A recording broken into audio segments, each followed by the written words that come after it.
Peggy 18.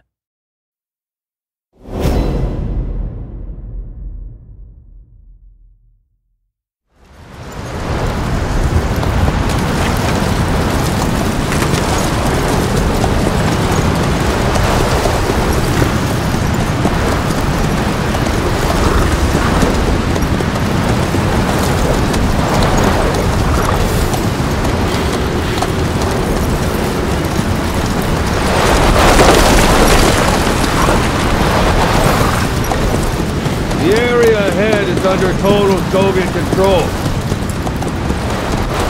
Miller's been captive for 10 days. Not much time left. Weather will clear shortly. Storm's passing.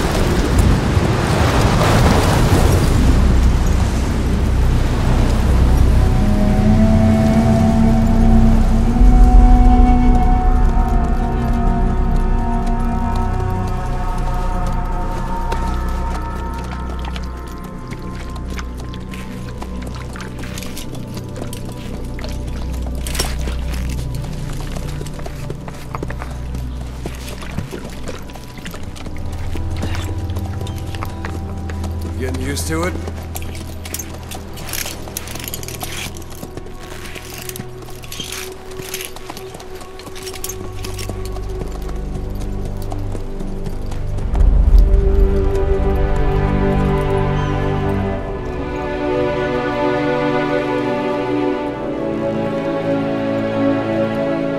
After 9 years on ice, solo infiltration of the Soviet main ground forces should be the perfect warm-up.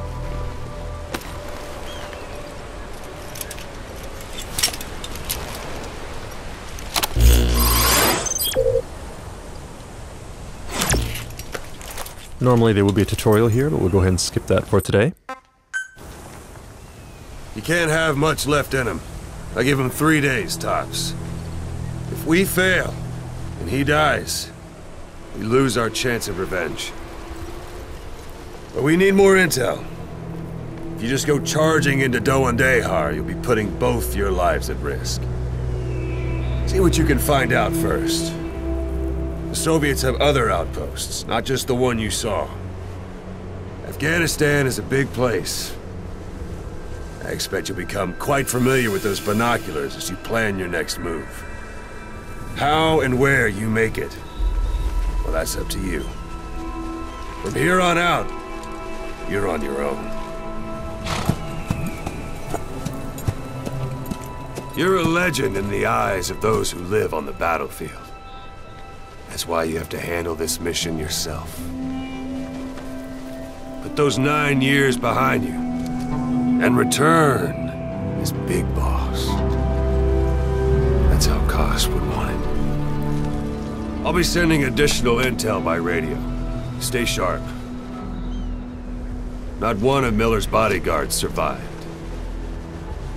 And they were good. All we found on the scene were their corpses and these. He'll be missing them. And you're his only hope of getting them back.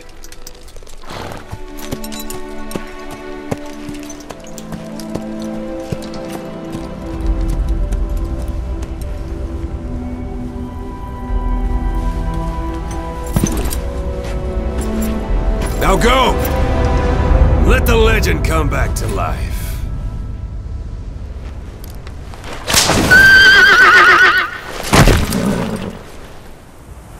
Alright, now we've transitioned seamlessly from cutscene into gameplay, and everything you're seeing today is running at 1080p, 60 frames per second on a PlayStation 4. As you heard during the cutscene, our mission here is to rescue Miller, but we're going to show you a shortened version of that mission today, prepared just for E3, to show you as much as we can in the amount of time that we have. So to start with, let's go ahead and open up our iDroid.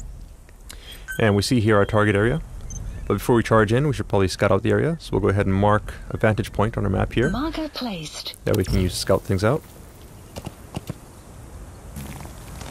And yes, your horse will do this in the game from time to time, but we'll just ignore that and move on. Now, as you know, Phantom Pain is an open world game. It's roughly 200 times the size of Ground Zeroes, and we're just going to show you a small glimpse of that today to give you a taste of the gameplay. It is a wide open world, as you can see. A lot of things to do, a lot of places to explore. It's also a living world populated by wildlife, and up ahead you can see some sheep on the road here. And the landscape is also dotted by human settlements, as you can see up and to the right.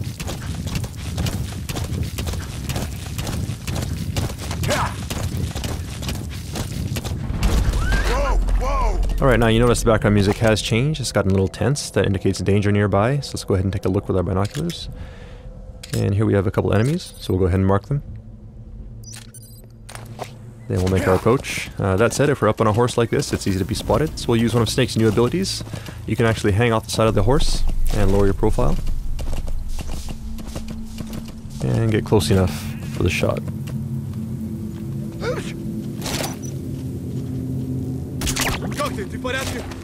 Alright, his buddy did notice that he went down, so we're going to use that to our advantage now. See if we can sneak up behind him.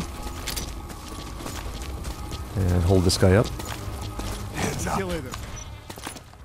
Alright, now that we have him held up, we can interrogate him, get some info. Spit it out. And he's telling us where we can find a container with raw materials, so we'll check that out in a bit. But first, let's go ahead and get rid of these guys. And what you're seeing on the screen right now is the Fulton recovery system. Players who have played Peace Walker should be familiar with this system. Those guys are going to head back to Mother Base. And it looks like we have a curious visitor here as well. Perhaps he wants to go back to Mother Base too, so let's go ahead and help him out here. Alright, and he's down. So let's go ahead and attach the Fulton.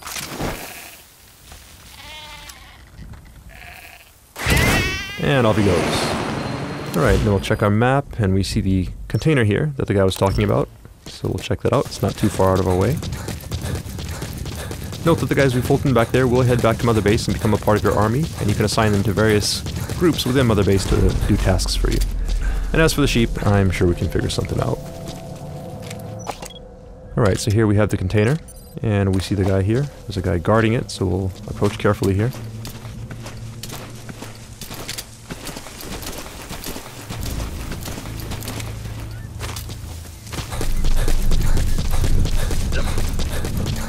Now, we did mark our enemies, so you can see him through objects such as this wall. And it doesn't look like he's planning to go anywhere anytime soon, so we'll go ahead and lure him out. And this is one of Snake's new abilities. The knock is back in Phantom Pain. You can now perform this using your prosthetic limb, which means you don't have to be next to a wall. With that said, if you are next to a wall, you can perform some pretty brutal CQC, like so. And peeking out from behind a wall and shooting enemies is now faster and smoother than it was in Ground Zeroes. So we'll go ahead and get rid of these guys. And see if we can now recover the container.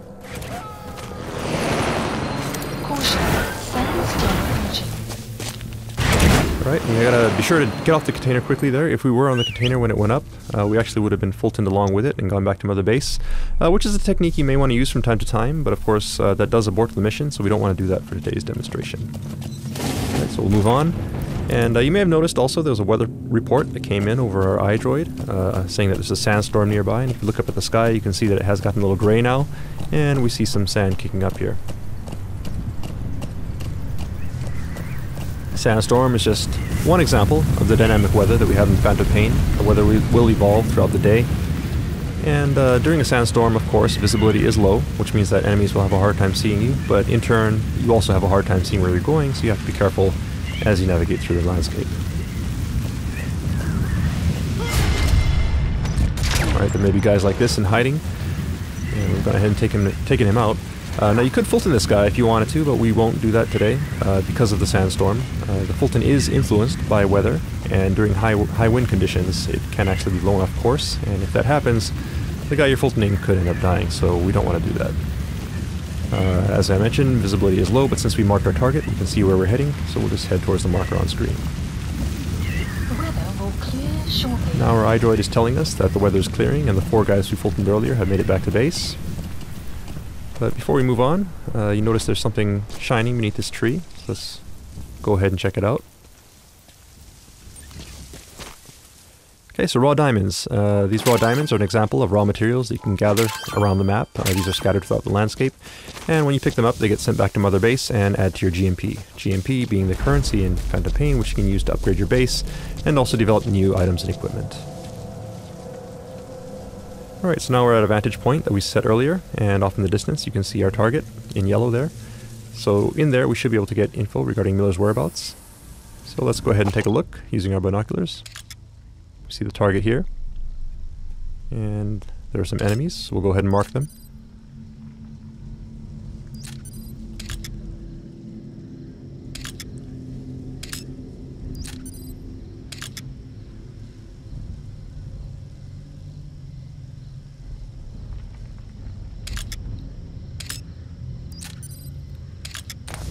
Okay, so we've gone ahead and marked the enemies that we can see. That said, we don't know if there may be more enemies in hiding in buildings or around corners. So let's call upon Mother Base to help us out here. Now Mother Base, there's an intel unit that can scout things out for us.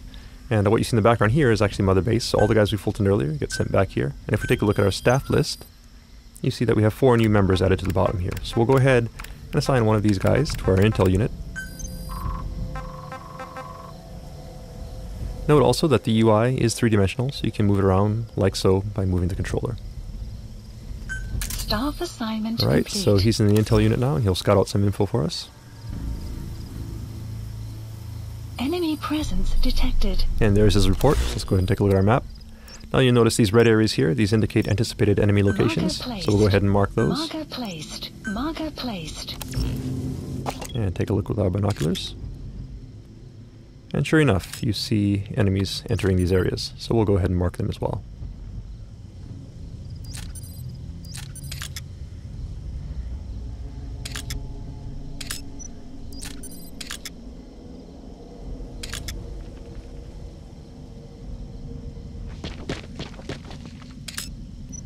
Okay, so we've gone ahead and marked all the enemies here, and note that the base is well guarded, so it might not be a good idea to sneak in at this time. We could try, but it'd be very difficult. So in this kind of situation, it might actually be useful to wait until the guards change shifts. And you could do that just by sitting here waiting for a very long time. But we also have an item that comes in handy in situations like this, and we call it the Phantom Cigar. The Phantom Cigar is an e-cigar that Snake can smoke to help pass the time. You can start fast-forwarding time and stop whenever you like. Keep in mind that it is an e-cigar, so it produces no ash, and the smoke you see on screen is actually a hologram. Now looking up at the sky, you see we have real-time cloud simulation. All this being done in real time, and you see also the sun and moon do move through the sky realistically, and shadows from vegetation is cast realistically on the ground, all thanks to the power of the Fox engine. Sun will set shortly. Now if we pan over to the right, you can also see that the enemies we marked earlier are changing shifts depending on the time of day. And if we look at our map, we see these blue triangles here, which indicate enemies who are sleeping. So depending on the time of day, if enemies are off their shift, they may be sleeping, and you can use that to your advantage as you plan your infiltration route. Alright, so we'll go ahead and stop here. Again, we could stop at any time. And honestly, it probably would be best to sneak in during night, so that you have darkness to provide cover. But today we want to make sure you see what's going on, so we'll go in during the day. And to help us out, we'll go ahead and place some markers here. Now these markers will serve as waypoints as we sneak through the base and make sure we don't get lost on our way to the target. Marker placed. Okay, so we've gone ahead and set our infiltration route. That said, it is broad daylight, so it'll be hard to sneak through the base at this point in time. So let's go ahead and once again call upon Mother Base for some help.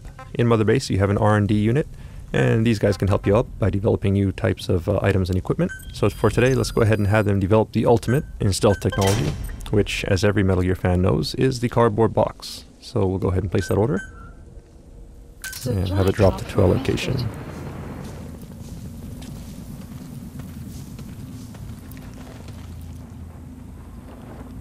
And there it is.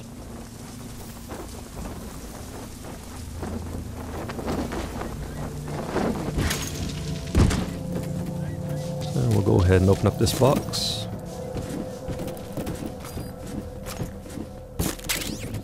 And now we have our customized special edition Diamond Dogs box. We're ready to go. So we'll go ahead and head down the slope here. Keep in mind that this is just one possible approach. Phantom Pain is an open world game, meaning you can approach targets from any angle, any direction. It's just one possibility that we're showing you here today.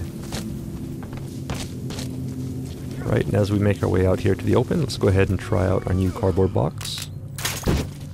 Right, now players who have played Metal Gear before are obviously familiar with the cardboard box, but it has been upgraded for Phantom Pain with some new abilities, such as the ability to pop up, take guys out, and quickly duck back into the box. And you can now do all of this without having to equip and unequip the box. You can also use the Fulton from within the box. And it looks like we have another enemy behind us, so let's go ahead and sneak up on this guy.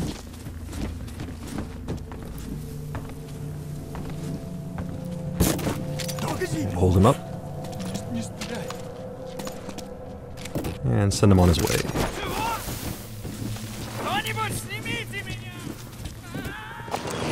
Alright, up ahead we see a guy who could be a problem. We could trank him, but let's try something different. In Mother Base we have a support unit that can provide supply drops. Supply drops are useful for providing items and ammunition, but you can also use them in some pretty creative ways, and we'll show you one example of that here. If you call a supply drop right onto an enemy location, you can do this. So let's see what happens.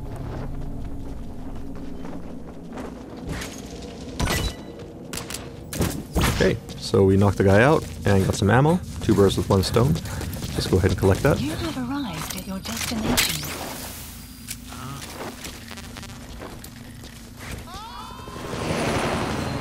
And move on.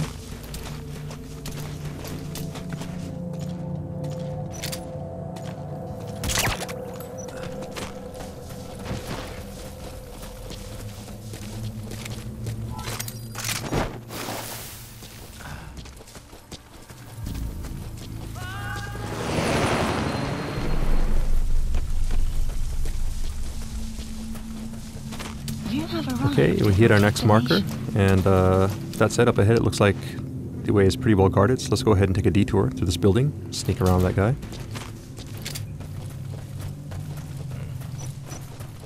And it looks like we've stumbled upon a guard here who's just coming off of his shift, going to sleep. So let's go ahead and use that to our advantage. There's no need for us to engage him as long as we're quiet and proceed carefully here. He shouldn't wake up and he's no threat to us. We'll slowly make our way to the door.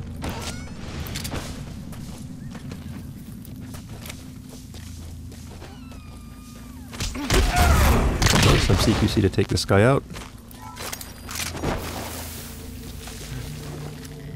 And now that we're back in the open again, let's go ahead and put our box back on.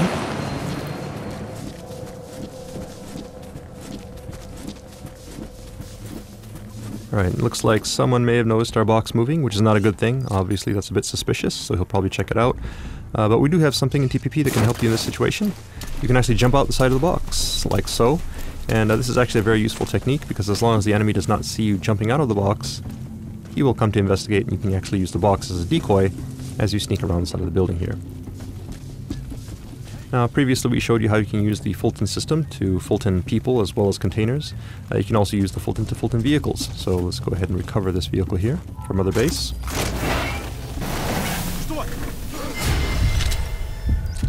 That said, you do need to be careful, because you never know if there are guys hiding behind objects.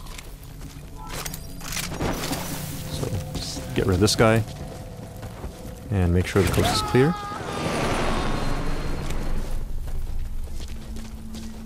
Alright, we got one more guy here, so let's go ahead and hide. Dumpster here looks good. And the dumpster is just one example of various objects that are scattered around the stage that you can use to hide.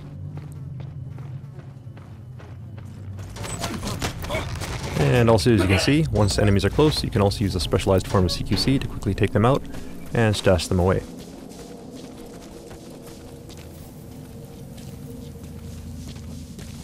Alright, we've hit our next marker now, so we'll go ahead and proceed forward.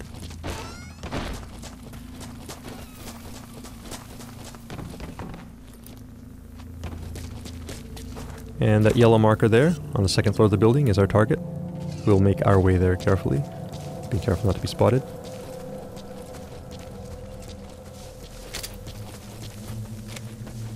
You have arrived at your destination. And there's a guy here, so we'll keep an eye on him as we make our way. Oh, and somebody to our right may have spotted something, so let's take cover down here in the ditch and lay low for a bit.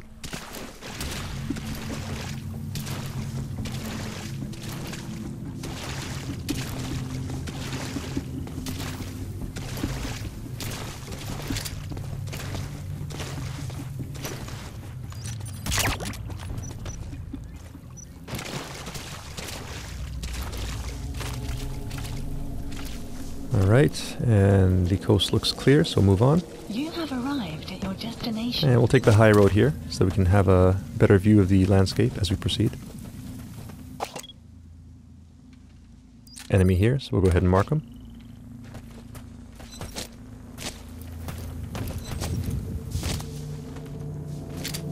And we need to get up there to the second floor, so we'll make our entry here.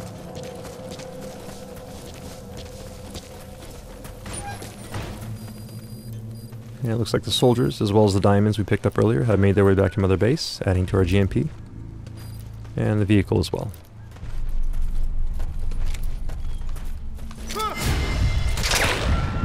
Right, close call there, but thanks to reflex mode, take that guy out.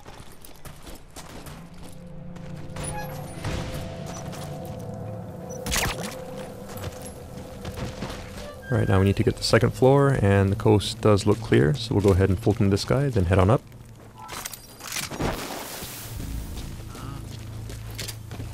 Now in this room we should be able to find some intel regarding Miller's whereabouts, so let's check it out.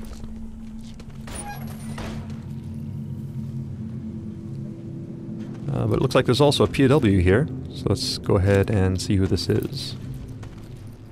And this is actually Jackie, our E3 gameplay master, who is not looking too happy right now. We'll help him out in just a minute, but first let's go ahead and take a look at the intel files.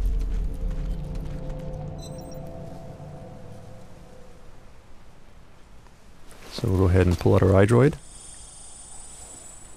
scan these in, and upload the data.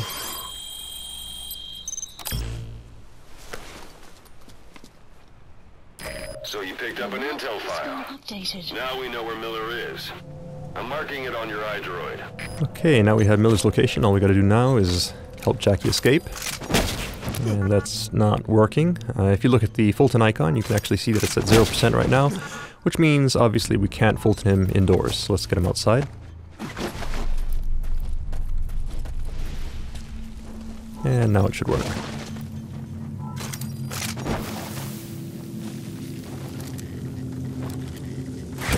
There he goes. So we have our intel, and we have Jackie up and away. So now all we need to do is escape from the base, and we're done. That said, we have been spotted, so we're going to have to fight our way out. But in this situation, Mother Base can once again provide support for us. So let's go ahead and open up our iDroid once again, and this time we'll call upon our support unit to provide an airstrike. So we'll go ahead and set target area. Target area confirmed. And then we'll also call a helicopter to help us escape. Please select a landing zone. Landing zone confirmed. Alright, now all we need to do is escape as quickly as possible, because obviously we don't want to be here when the bombs start dropping, or we will be caught in the blast. So we're not going to bother with stealth at this point, it's just a matter of escaping the base. And we see a vehicle here, which should help us out, so let's go ahead and hijack that.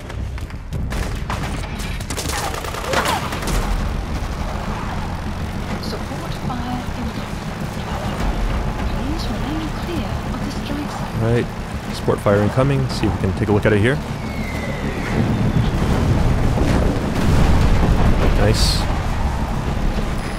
This is Morpho, arriving shortly at LZ. And Morpho's incoming, so we just have to make our way to the LZ.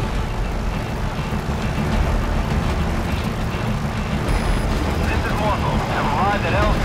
We'll stand by.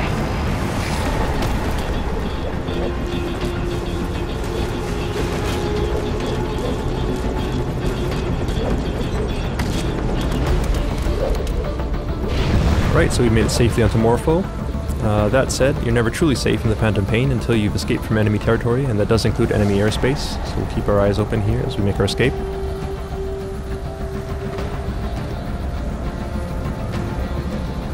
Right, down below we see some enemy reinforcements heading in. And the smoke from our airstrike. It does look like we're in the clear. So that's mission complete. Let's see how we did. Right, S rank, not bad. So that concludes the open world gameplay segment of our presentation for today. That said, we do have something new in store for you right after this, and this is the first time we're going to be showing this section off. It's actually brand new for E3 2014. So let's go ahead and take a look. Up until this point, we've Fulton people, sent them back to Mother Base. Also, if you've played Peace Walker, you're familiar with the Mother Base system. But in Phantom Pain, Mother Base is actually a physical location that you can visit. And that's what you see on the screen right here. So this Mother Base is an example of Mother Base that's been built up quite a bit. When you first start out, Mother Base is just a small platform, and you slowly build it up as you gather resources and build new platforms. The cool thing about Mother Base is that everyone's Mother Base will be unique, because depending on how you decide to spend your resources, the shape and size of Mother Base will vary. So gathering resources, building up your Mother Base, and showing off to your friends is part of the fun of Phantom Pain. We hope you look forward to that. Alright, so this big platform you see here is the primary platform in our base, so we'll go ahead and make our approach. And we can now actually disembark from the helicopter and give you a personalized tour of Mother Base. You see your men do salute you as you approach. You are, of course, their commander. You are Big Boss. These are your men, your diamond dogs. And this is your base. So let's take a moment to take it all in. Just get a sense of the scale of it all. And just remember that you, the player, will be creating all of this. Alright, so let's move on.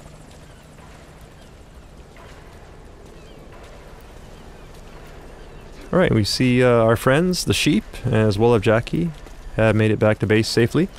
Thank you, boss. And they seem to be getting along nicely. So we'll let them be. And here we are in the interior of Mother Base. I'll give you another view of it here. You can hear gunfire in the background as well. That is from the shooting range.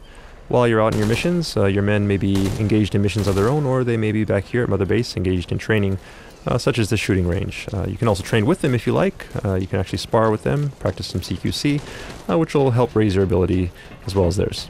But we won't do that for today. We'll just go ahead and move on up to give you a better view of the base.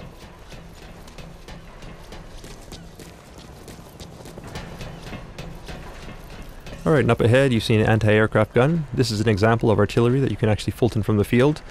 So while you're out on your mission, you can actually Fulton artillery and equipment like this, bring it back to Mother Base and install it here as a part of your defenses.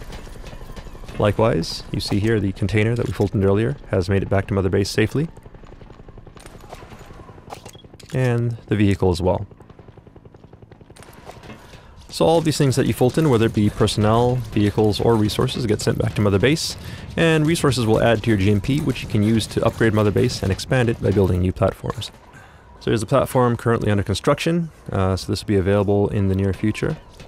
And another thing you can spend your GMP on is upgrading your security. And this UAV here is one example of that, so these guys will keep your base safe while you're out on your missions. Alright, and we see here a familiar face. So Ocelot, saying hi.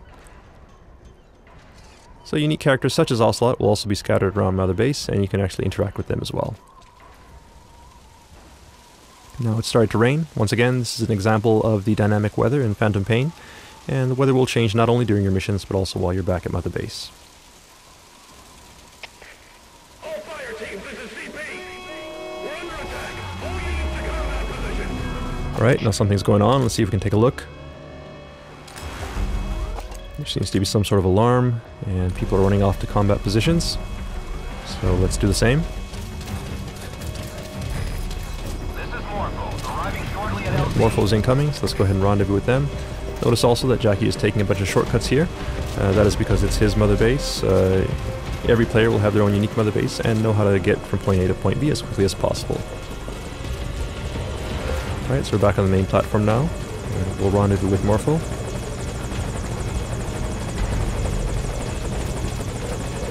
And head into battle. So as you can gather from the alarm, your base in the Phantom Pain can be attacked. So Mother Base does not only provide support to you while you're in the field, but all of the allies and enemies that you make while you're in your missions or online will also come back and affect you here at Mother Base, and it's all one endless cycle in the Phantom Pain.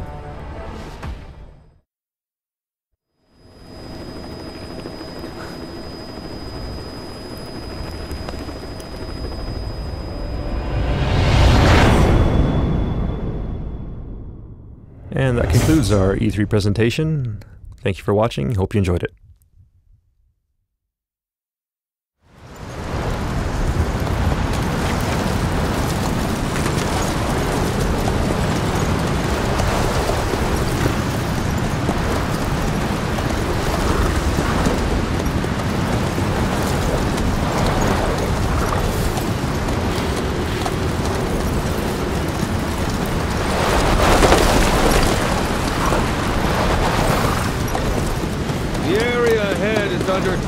Soviet control.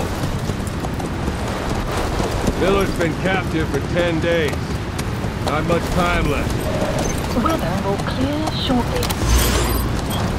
Storm's passing.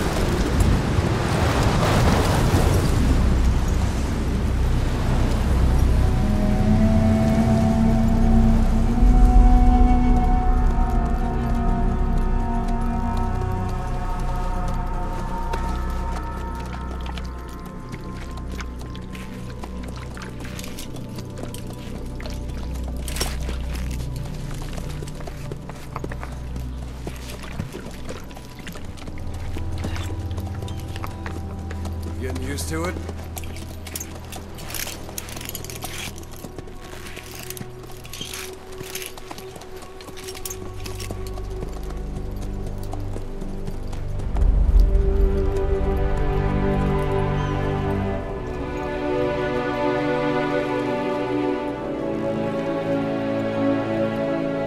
After 9 years on ice, solo infiltration of the Soviet main ground forces should be the perfect warm-up.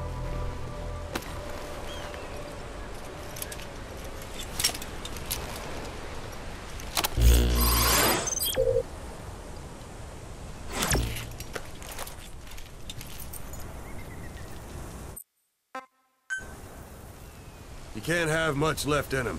I give him 3 days, tops. If we fail, and he dies, we lose our chance of revenge. But we need more intel. If you just go charging into Doandehar, you'll be putting both your lives at risk. See what you can find out first. The Soviets have other outposts, not just the one you saw. Afghanistan is a big place. I expect you'll become quite familiar with those binoculars as you plan your next move. How and where you make it, well, that's up to you. From here on out, you're on your own. You're a legend in the eyes of those who live on the battlefield. That's why you have to handle this mission yourself. Put those 9 years behind you, and return as Big Boss. That's how Koss would want it. I'll be sending additional intel by radio. Stay sharp. Not one of Miller's bodyguards survived. And they were good. All we found on the scene were their corpses and knees. They'll be missing them. And you're his only hope of getting them back.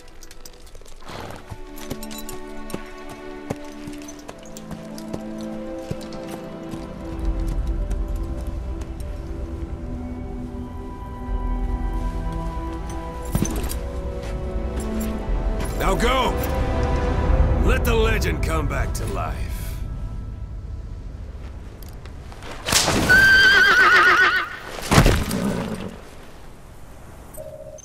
Hello everyone and welcome to the GamesCom 2014 presentation of Metal Gear Solid 5: The Phantom Pain. 2 months ago at E3 we showed off various features of the game as we snuck through this stage to accomplish our mission. Today we'll play through the same stage but show you how the same mission can feel completely different depending on the various factors such as route and time of day. Marker placed.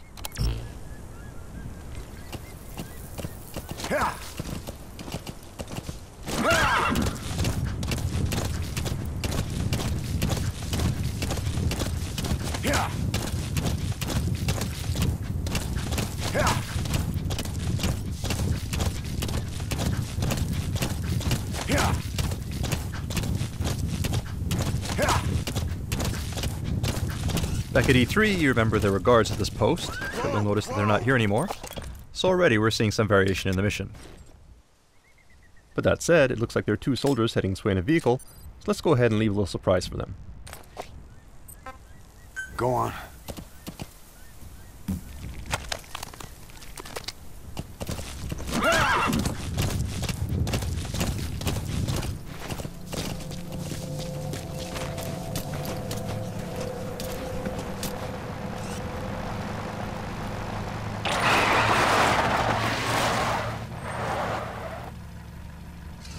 daylight, it looks like these soldiers are disoriented, so let's go ahead and fulton them, along with their vehicle before they wake up.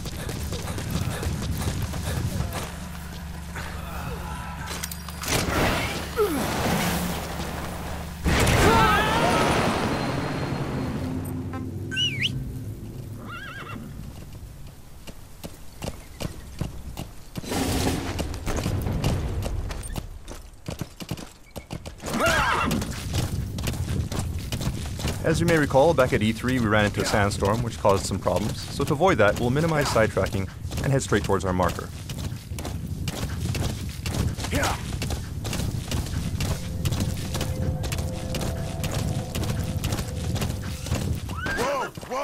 Well, it looks like we have a goat here that's been separated from its herd, so let's see if we can help him out.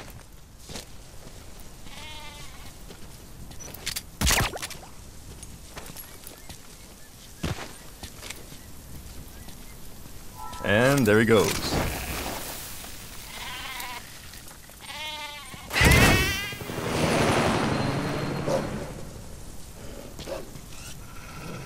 We have a pack of wolves here too, most likely after the goat. Let's just keep our distance and continue with our mission before they come after us instead. Do remember that the landscape in the Phantom Pain is populated by various types of wildlife. And certain animals, such as wolves, can actually be dangerous, so you need to use caution when exploring the wilderness. Alright, so here we are at our vantage point. You have arrived at your destination. But first, what's this in the distance? Well, lo and behold, that's actually the vantage point we used at E3. This gives you some idea of where we are relative to our previous route on the other end of the base. That said, let's go ahead and mark the enemy.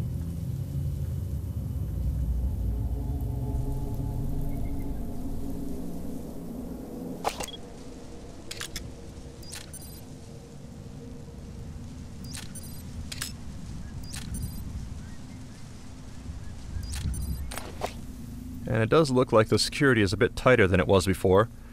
You may remember that when we sneaked into this base previously, we created quite a mess, so the enemy has actually stepped up their game, and there are more troops here. And this is one example of how the game will actually adapt to player actions, and the same mission may actually be quite different when replayed. It was fairly easy to sneak into the space previously, but we'd have a much harder time if we tried to sneak in during daylight here. So let's go ahead and use our Phantom Cigar to pass the time.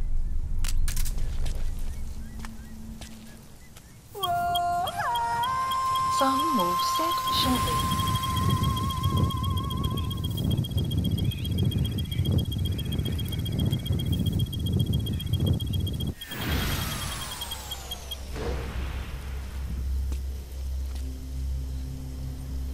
At night, as you can tell from the markers, it looks like security around our objective is beefed up. However, security around the rest of the base is fairly sparse. So let's go ahead and use that to our advantage.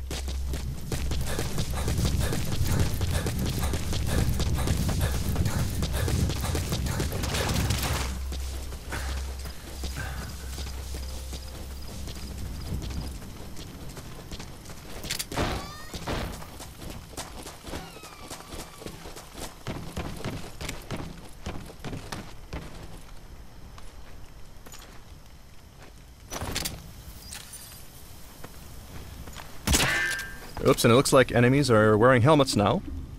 The last time we played this mission, we used too many headshots with the trank, so it looks like the enemy has countered by having troops wear helmets this time around. The point here is that if you overuse some weapons or techniques, the enemy will learn to take steps to counter your actions thanks to the AI capabilities of the Fox engine.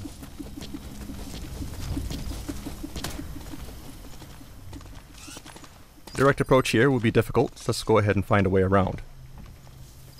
We're exposed on an open road like this. Let's go ahead and use our cardboard box to reduce our chances of being spotted. Okay, that said, we have been noticed. This is a bad situation. We can't vacate the box without being spotted. We can try something else. Alright, the enemy's running up, but he's not engaging. He actually seems kind of excited. So what's going... Ah. Well, that would definitely explain it. Let's CQC this guy before he gets a little too excited. So this is just one example of several new modifications we've made to our cardboard box since E3. thanks to the various people we've recruited into our R&D unit. Even at night, you'll notice that the area around our target is actually pretty well lit, making it difficult to stay out of sight. So let's see if we can find a way to remedy that. This soldier may have some clues. Let's try interrogating him. Spit it out. The map has been updated.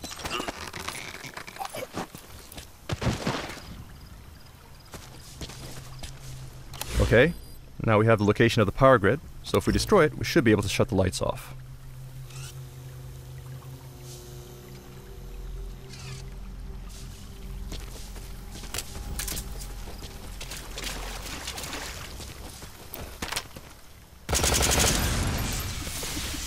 Alright, that should make things easier.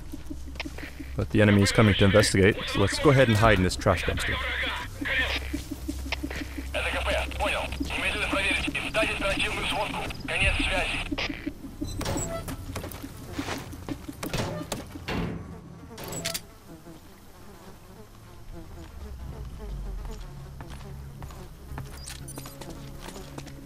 Посмотри!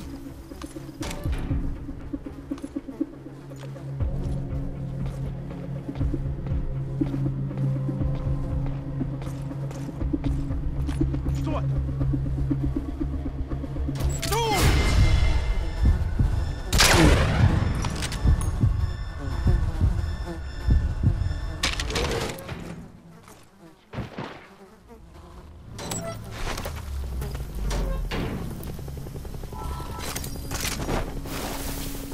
You have arrived It at your sounds like there may destination. be a helicopter incoming. Seems like the enemy has called in some backup.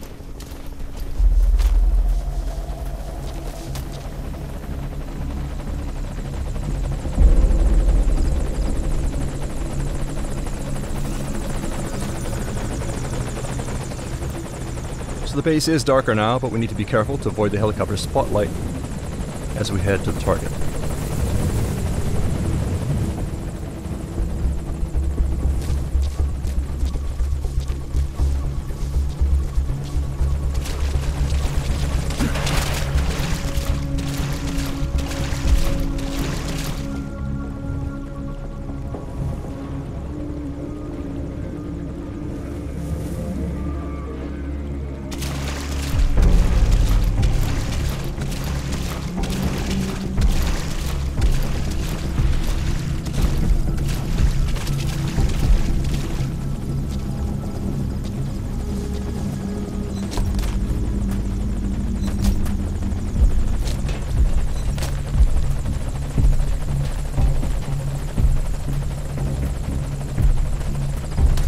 So our target should be in this room. Let's take a look.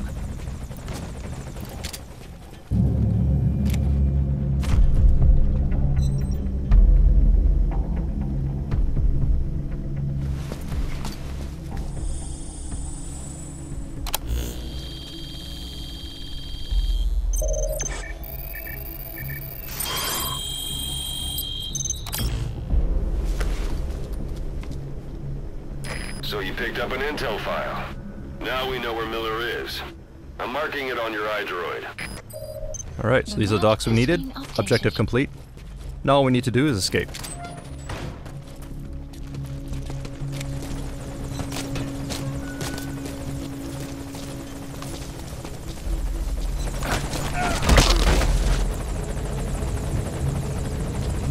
We'll need to move cautiously.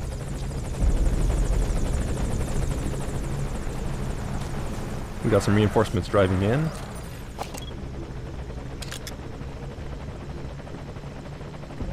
That said, their vehicle just may be our ticket out of here, so let's see if we can confiscate it. Please select a landing zone. Landing zone confirmed.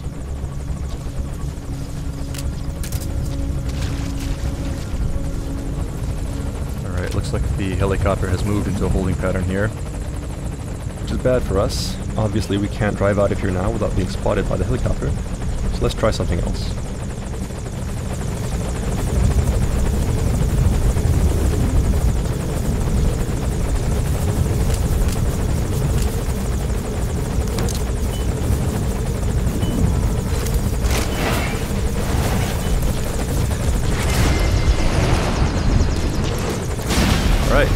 takes care of the helicopter.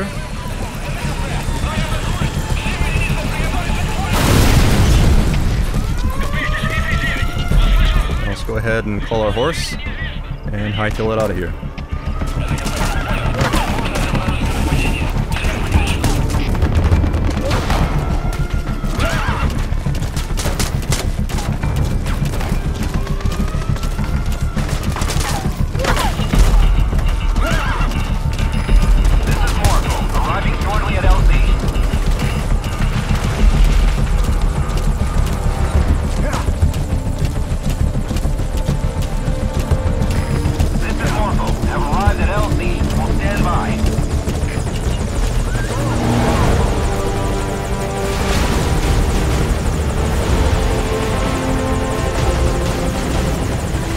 That's mission complete.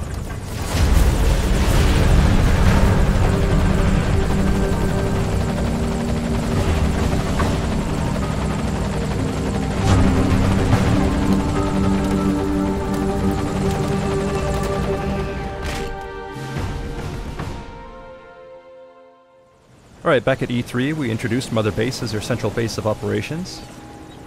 And you'll notice that the base we're at now looks similar, but there are some differences.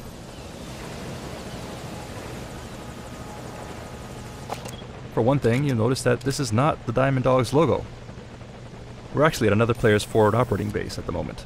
During our E3 demo, we stopped at a point when your Mother Base was being attacked. But this time we're turning things around to get revenge on that player by infiltrating their base. So let's go ahead and mark some targets.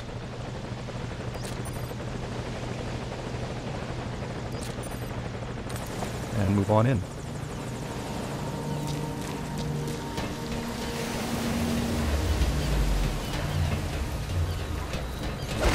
Oops. Actually, it looks like we have a gun camera here. In addition to normal security cameras, players can also develop and install automated gun cameras, such as this one. As players build up their resources, expand their base, and invest in research, increasingly powerful weapons and security systems become available. And it looks like this player has invested quite a bit in beefing up their security, so we'll need to be careful.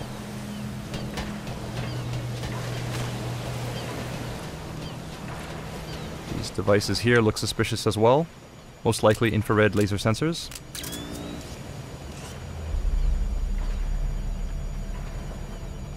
So we'll have to take a detour. Let's take the high road instead.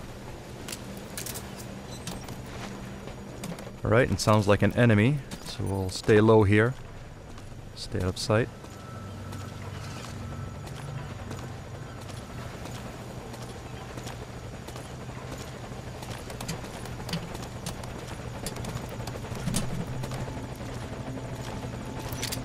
Take this guy out.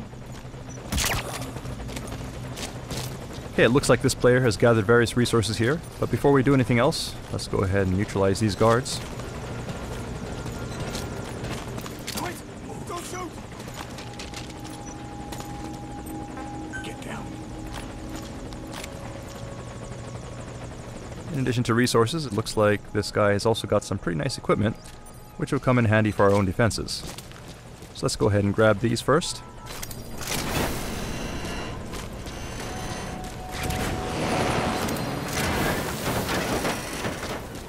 And we'll also take this guy. By filtering soldiers from other players, it's possible to convince them to defect and join your army.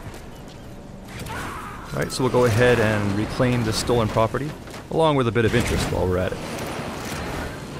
At front operating bases such as this, players can compete and steal resources from one another.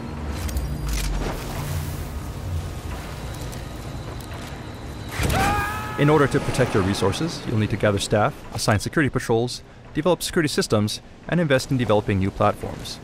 The more platforms you build, the greater the distance that enemies will need to traverse in order to reach their goal, making infiltration more difficult. It's a different type of battle from the main missions, but critical to ensuring the survival and success of Diamond Dogs.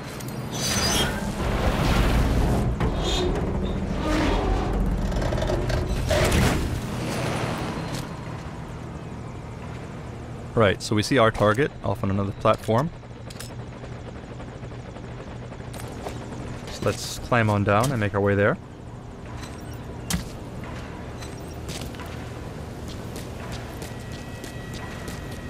And to help us bypass security, we'll go ahead and use our Phantom cigar.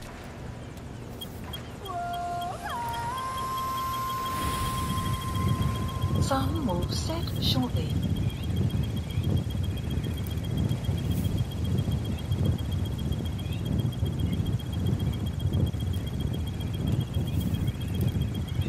Sun will rise momentarily.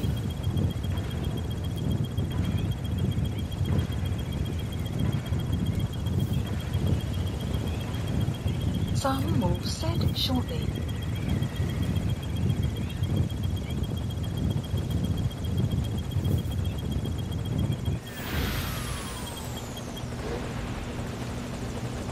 Alright, now that we have the cover of darkness on our side, let's go ahead and make our way to the other platform. Looks like we have a UAV here.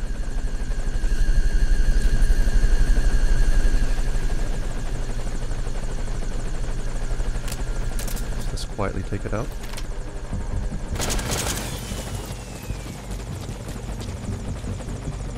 Otherwise, the coast looks clear.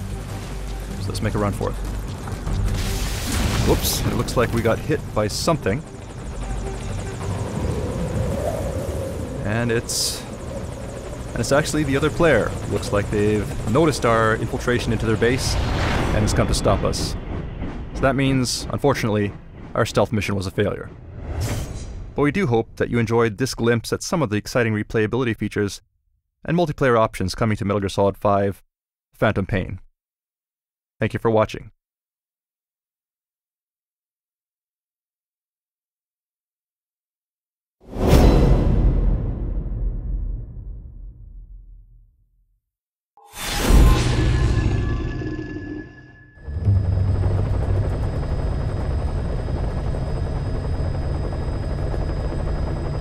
Hello everyone, Sean Eystone and Jackie Tan here from Kojima Productions with a special Tokyo Game Show 2014 gameplay presentation of Metal Gear Solid 5: The Phantom Pain. Back at E3 and Gamescom we showed off the desert landscape of Afghanistan, but today we'll show you an entirely new stage in our mission to rescue a Mother Base Intel operative who's been captured by the enemy. He's a valuable member of our Mother Base team, so we'll need to recover him quickly before the enemy can extract information from him. So to start off, we'll take a survey of the landscape here, take a look outside of the helicopter.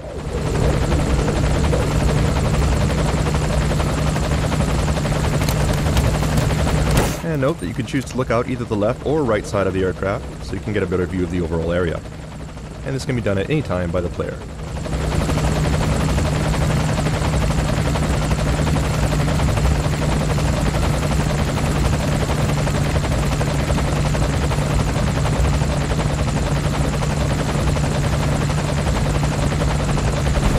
Coming up on our drop zone now, so let's go ahead and disembark.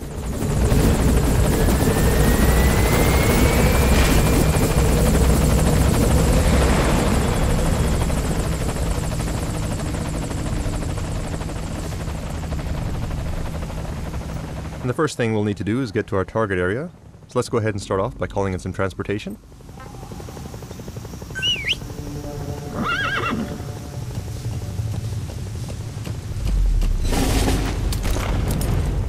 Alright, you can see our helicopter flying off in the distance.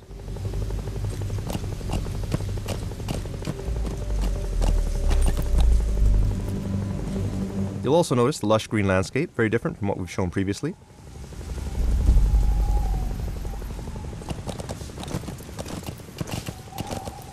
Once again, our mission will be to infiltrate the jungle and rescue our captured operative. But before we get too far, let's open up our map and plan our route. Alright, so here's our target, at the top of this plateau. Now we could get there along this road by riding our horse, but it is a long way to travel. So instead, let's take a shortcut on foot and climb up the rock face directly. Since we don't need our transportation, we'll go ahead and dismiss our horse and get him out of harm's way.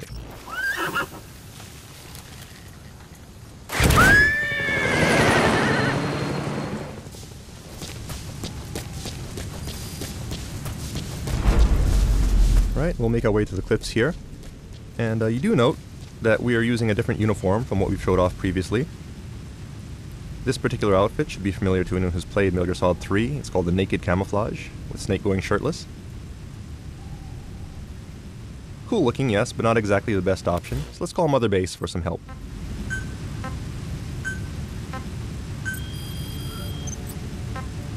Right, so we'll order a supply drop Supply drop to bring in our new requested. sneaking suit.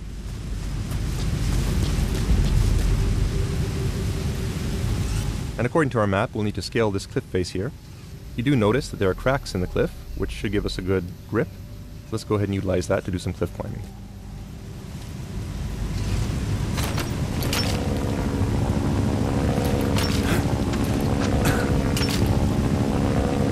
It looks like there's an enemy helicopter patrolling overhead. So let's just hang here for a bit, make sure we don't get spotted. And continue on up. It looks like our supplies have been dropped by our support unit. So let's see if we can take a look here.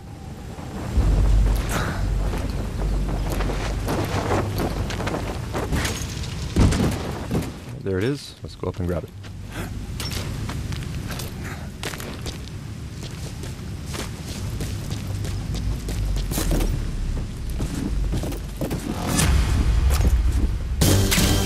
Alright, now that's more like it.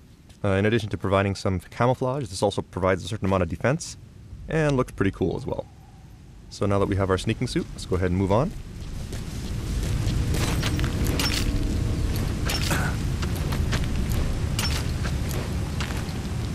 And one thing I want to point out as we climb up the cliff is if we take a look down at Snake's legs, you'll notice that he's wearing some pretty cool looking boots. These are actually boots that were designed by Shinkawa-san in collaboration with Puma. And we will actually have these for sale as merchandise, and we'll have more information on that in the future, so stay tuned.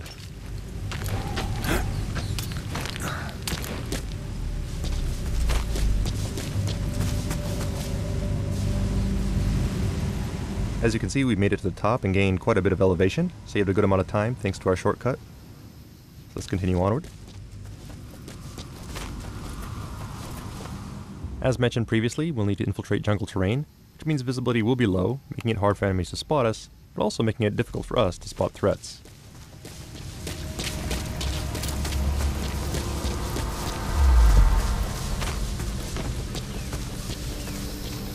However, we do have a new device here in Metal Gear Solid 5 that comes in handy in situations like this. So let's go ahead and open up our items menu. It's called the Sonar Biodetector, and it uses active sonar to help us locate life forms that may be nearby. Animals, soldiers, or POWs. As you can see, the jungle is full of wildlife.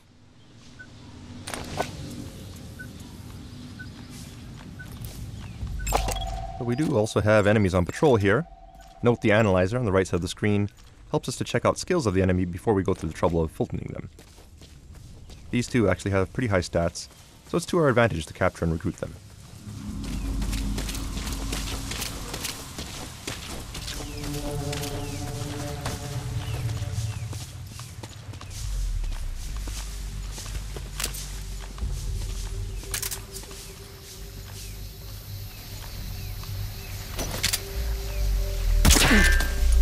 Oops, but it does look like they're equipped with helmets, meaning we can't just go ahead and headshot them with our tranquilizer, so we'll have to try something else. We have a new item that comes in handy in situations like this. We call it the active decoy. And this is actually a balloon decoy that we can inflate, and it also plays a recorded message that lures enemies towards it. So while they're distracted, let's go ahead and sneak around them and take them out.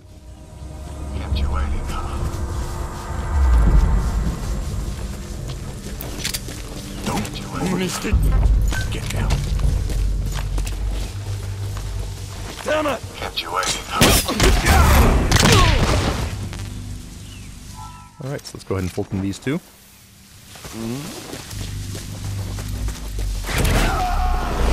Alright, we'll bring him out. Target on board. Leave the rest to us. That takes care of these two, but we don't know what other threats may be lurking in the jungle ahead. And it's also a pain if they happen to all be wearing helmets, so let's call in some backup to lend a hand.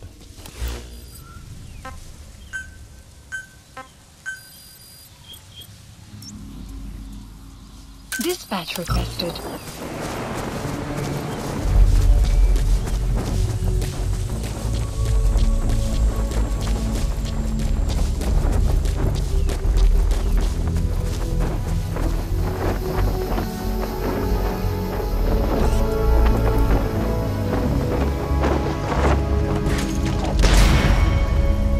there she is. This character is named Quiet. People may have seen her previously in trailers and in the cutscene we released prior to TGS.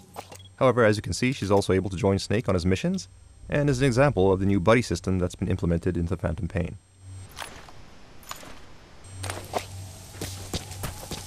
Quiet can help by scouting out enemies, and can also provide assistance by afar by using her sniper abilities.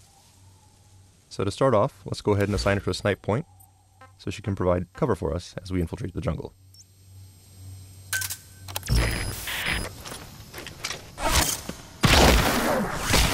As you can see, Quiet has several superhuman abilities, such as the ability to turn herself invisible, and also the ability to move at extremely high speeds.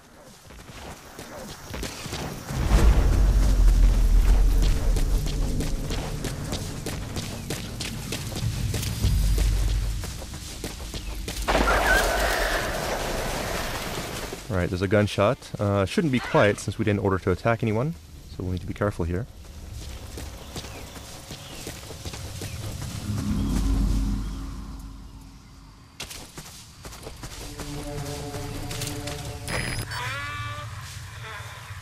Alright, it looks like Quiet has located an enemy for us.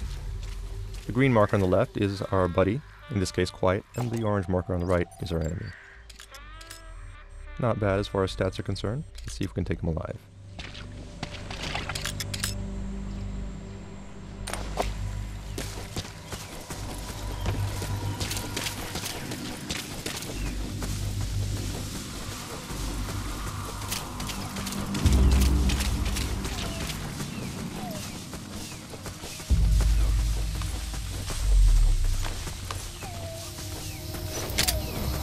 Hands up!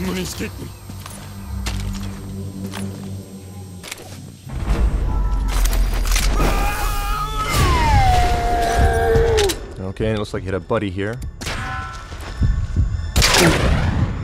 Nice teamwork. Thanks to Quiet, we were able to shoot off his helmet, giving us a clear shot with our tranquilizer. He's coming too.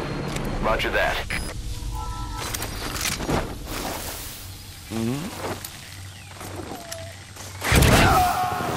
Target's inside. Is that it?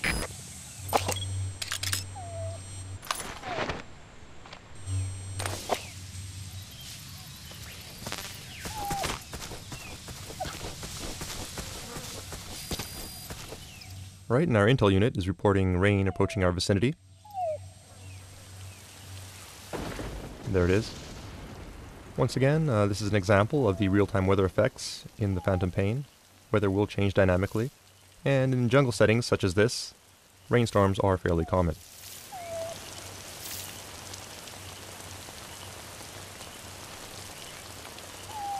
We see Quiet off in the distance there. And we also notice that there's some sort of whining sound in the background. Could be an animal nearby, so let's use caution and see if we can find out what that is.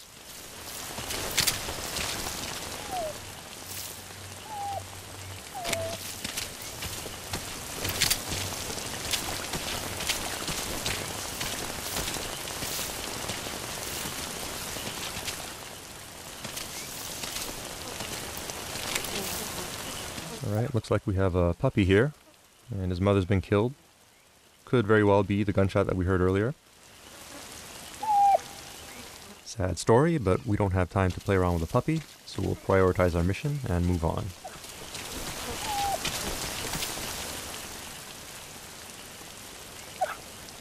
So target's up ahead.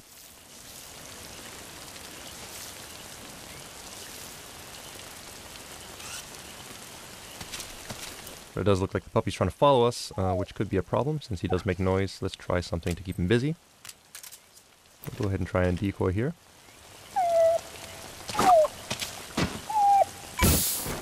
You're pretty good. You're pretty good. Alright, so the decoy should keep him busy for a while. So let's go ahead and move on ahead. Open up our map, see where we're at. You'll note that we are close to the enemy outpost now, so let's go ahead and use Quiet to scout ahead and help us out by marking enemies. You're pretty good.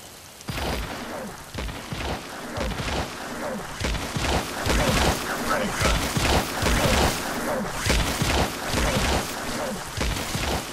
You're pretty good.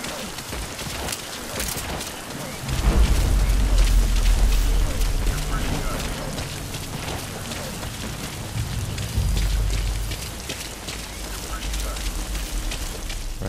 Quiet has made it into the outpost.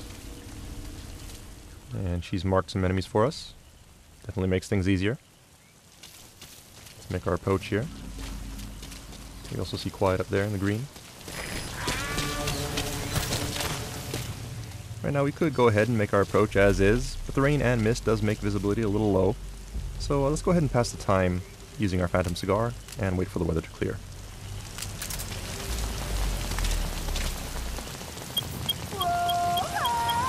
Sun will set shortly.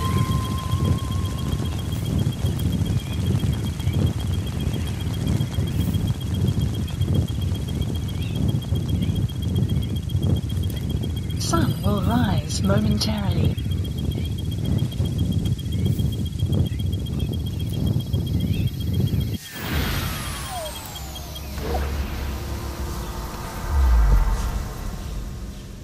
Alright, so the weather's cleared up, so we can move ahead.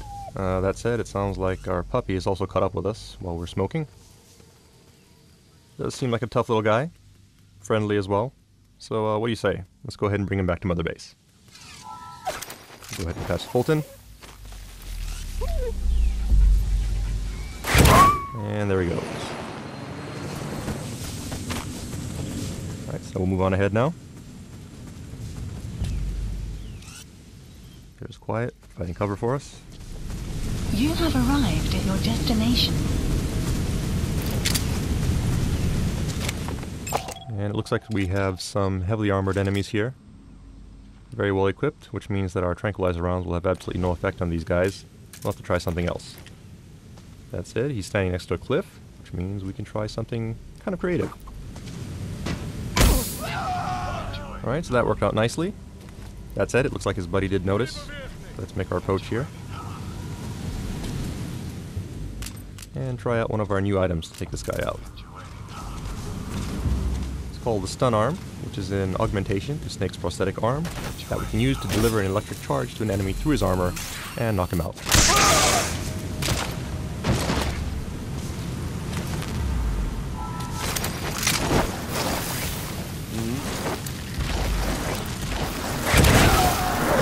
Target on board.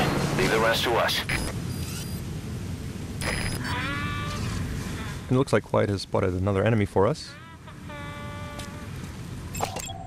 And in this case, it looks like it may actually be our mission target. And by the way he's being abused, he could get executed at any time. Let's hurry up and take these guys out quickly. Take aim. We'll order Quiet to take out the guy on the left, while we go for the guy on the right.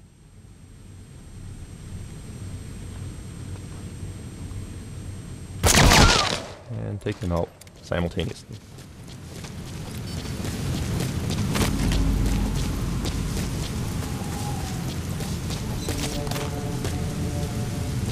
Right, and there's our target.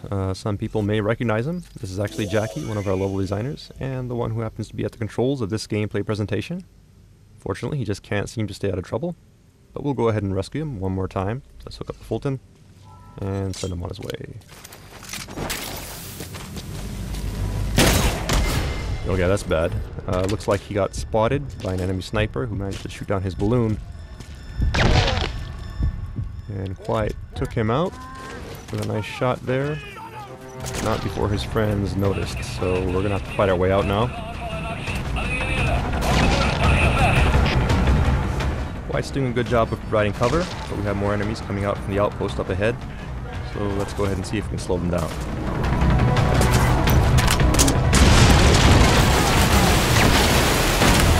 Alright, that should buy us some time. So let's go ahead and get Jackie out of here.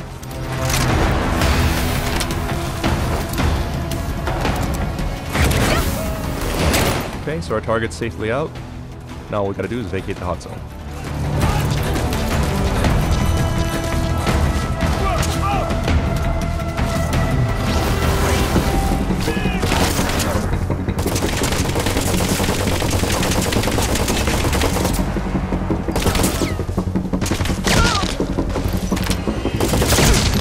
Alright, once again, Quiet kicked some ass.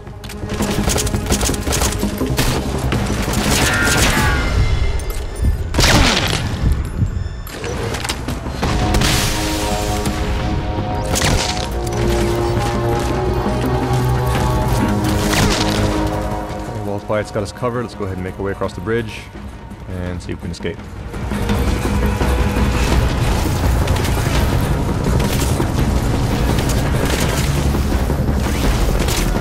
Alright, we got more reinforcements here. Let's see if we can try using some decoys to keep these guys busy. Buy us some time.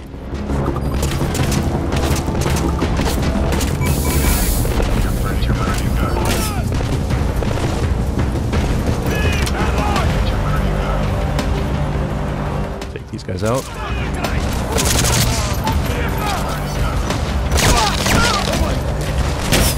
Another nice shot there by Quiet. But more reinforcements. We'll have to fall back here, try to find an alternate route.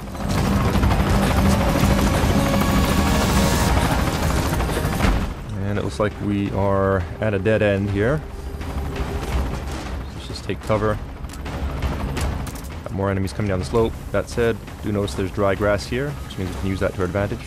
By throwing some patrol bombs.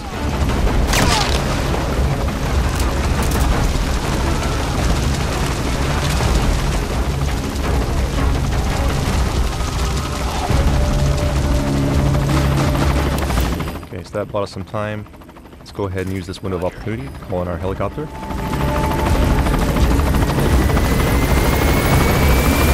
And that is not our helicopter, that's actually an enemy, so let's try to take some cover here.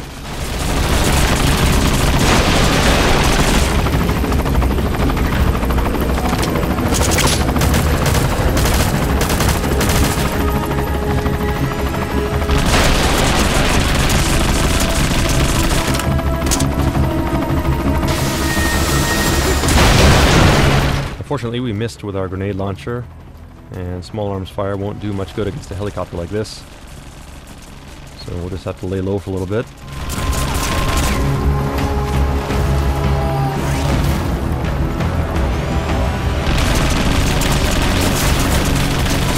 We're pinned down here with no ammo in our grenade launcher, so we're gonna have to try something a little creative.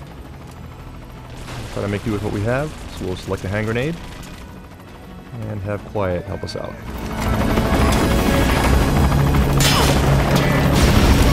Alright, that actually worked nicely. I just gotta get out of here quick.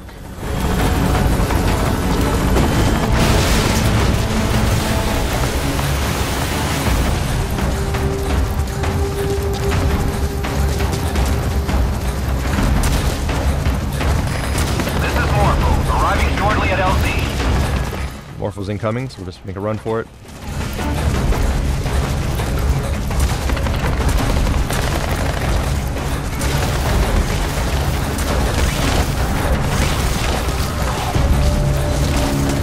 Quiet, going up ahead, providing cover. This is Morpho, on station at LZ. And there's our chopper.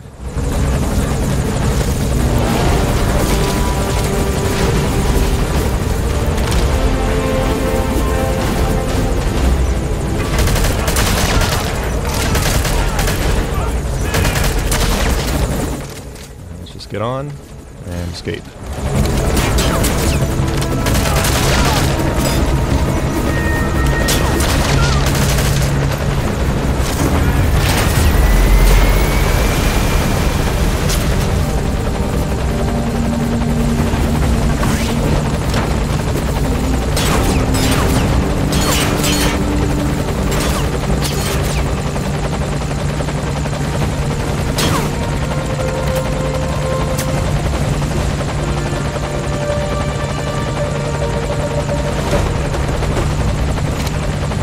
Right, looks like we've escaped the hot zone. So mission accomplished. Good job.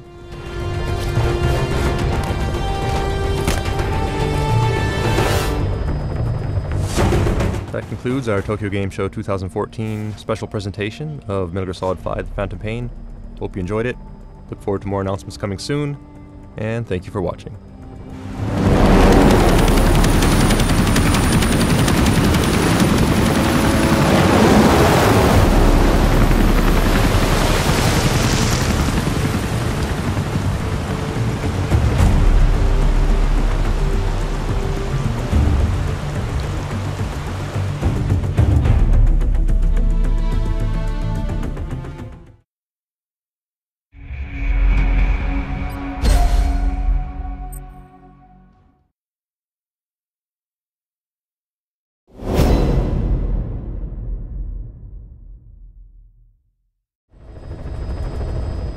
Hello everyone and welcome to this special E3 2015 presentation of Metal Gear Solid 5 The Phantom Pain. As you all know by now, The Phantom Pain takes place in a massive open world, and today we're going to demonstrate how that world is every bit as deep as it is large. Thanks to the limitless options available, players can make the game their own and complete it in any way they like. However, before we begin, I'd like to quickly address a concern that's been brought up by the media recently about microtransactions in the game. While it is true that a few microtransaction options do exist, the entire game has been carefully balanced to be fair and enjoyable with or without using these options. There's no pay-to-win option. Rest assured that every single item, weapon, and mission in the game is available to all players without paying a single cent. However, due to the sheer scale of the game and the time required to explore it all, microtransactions were added as a completely optional feature for players who might not be able to spend as much time with the game. Nothing more, nothing less. More info on how this works will be announced in the future, but for now, let's jump into today's demo.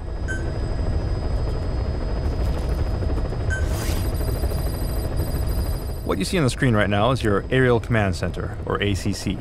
The ACC is essentially your home away from home where you can manage your army, plan strategy between missions, and do various things without heading back to base. As your mobile HQ, there are also personal touches, such as these photographs on the wall, which increase in number and change as you progress through the game.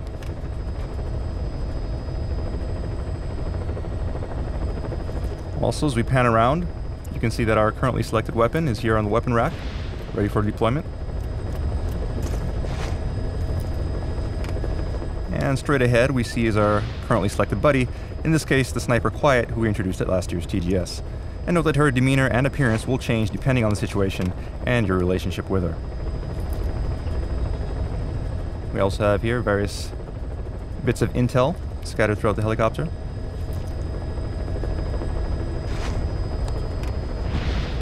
And more on the far wall here as well. More photos and a bit of intel.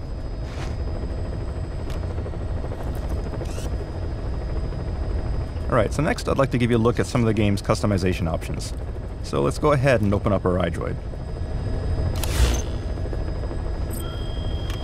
Alright, so here you can see we have a customized menu. So let's go ahead and open that up.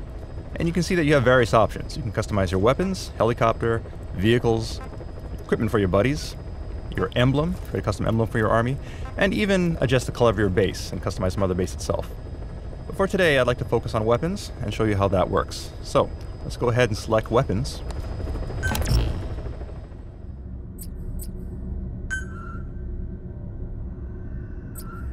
Alright, so here we see our primary weapon without any modifications. But if we look at the modifications menu, you see you can modify any part you like, such as the barrel. Just go ahead and swap that out. And if we like, we can also attach an optional underbarrel attachment. Let's go ahead and choose a grenade launcher for today. And aside from these functional modifications, you can also make aesthetic modifications as well, such as modifying the color or pattern of your weapon. Alright, so there we go. This is our customized weapon. And one other really cool thing you can do is you don't have to just choose parts from things that you find. You can also swap parts between different weapons to create your own unique modified weapon. So the options are virtually limitless, and we hope players have a lot of fun playing around with that.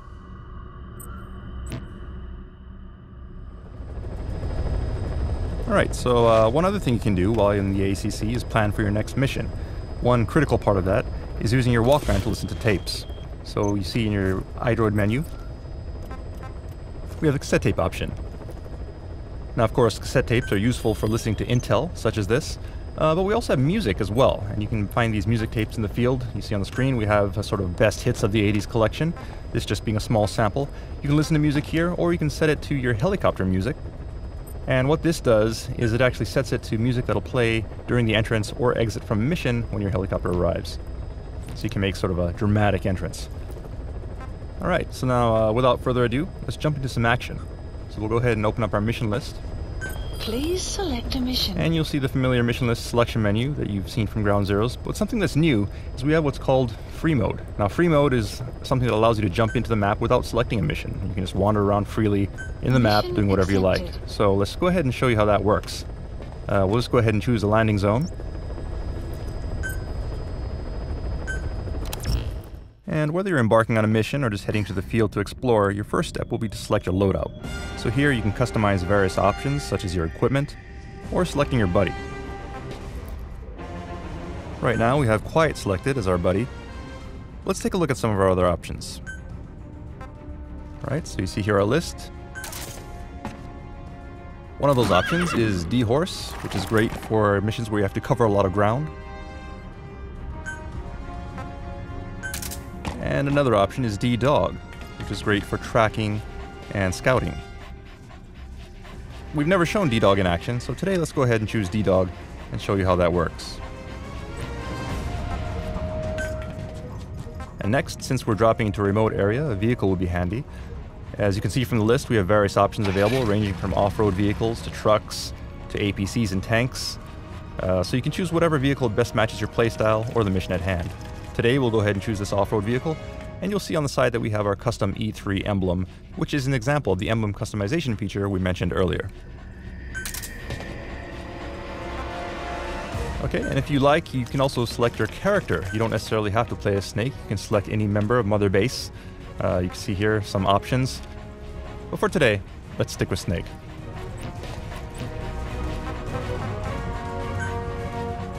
And finally, the last step before you can commence your mission is to select a drop time. Now, drop time is significant since enemy routes, mission parameters, and visibility will all vary depending on the time of day. So be sure to select the time that makes the most sense for the strategy you wish to employ. That said, for the purposes of today's demo, let's just go ahead and deploy ASAP. Deploying.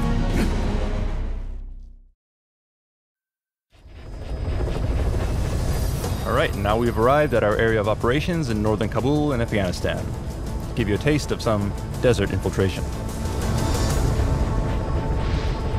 Straight ahead, you can see that our buddy has now been swapped out from Quiet to D-Dog. And if we open up the door, we can take a look at the scenery.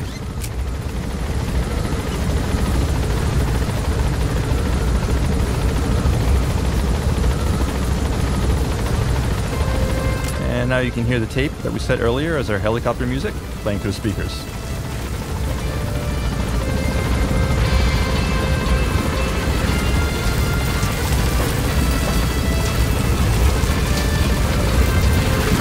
Alright, we've arrived at our drop point, so let's go ahead and disembark. Be careful down there, boss.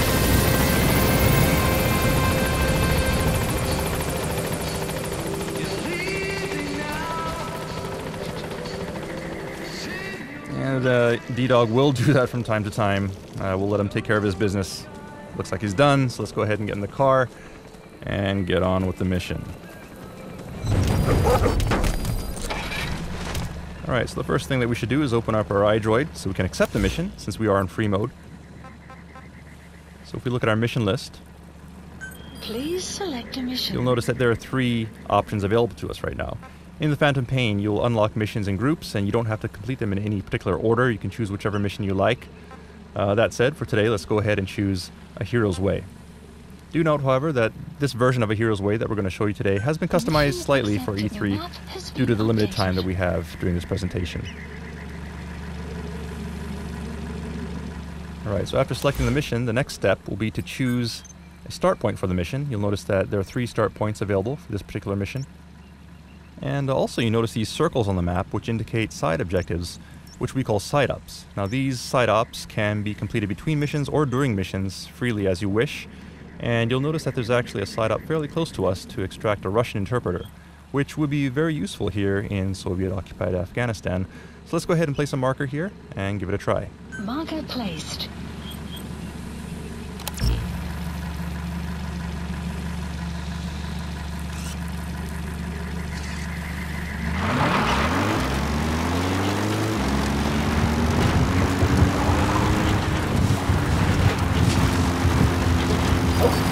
You notice that D-Dog is barking, indicating he found something.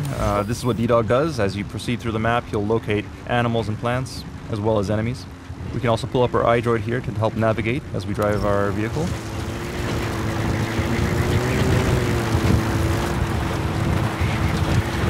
Enemy presence detected.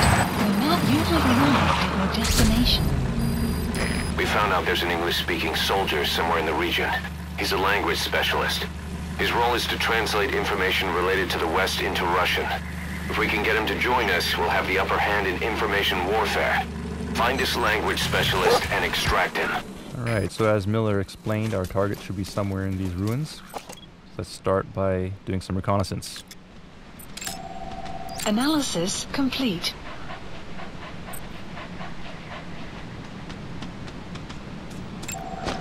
Analysis complete.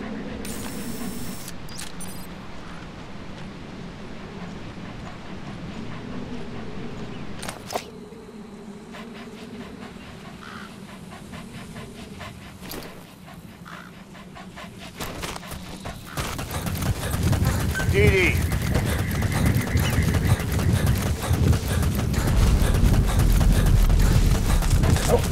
So as we make our approach here, you'll notice that DD is barking to indicate he's found more targets.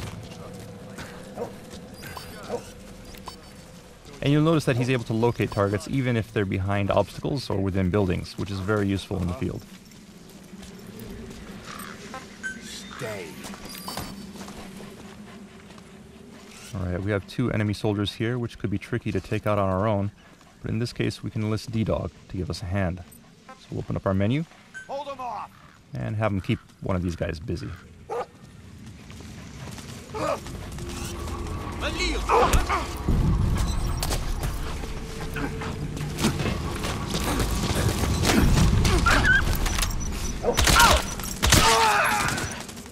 Alright, nicely done. Now let's see if we can get some intel out of this guy by interrogating him. Talk. Я не говорю по-английски. Отпусти. He speaks Russian. What we need is an interpreter. The main principle of intelligence work is intel gathering. But that's a problem if you don't speak the enemy's language. We need a staff member with the interpreter skill to do a simultaneous interpretation. Well, it's worth a try, right? Apparently this guy doesn't speak English, as Miller explained.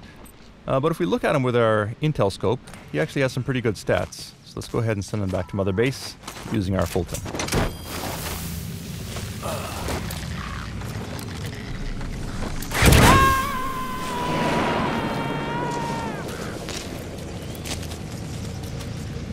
You gonna extract him?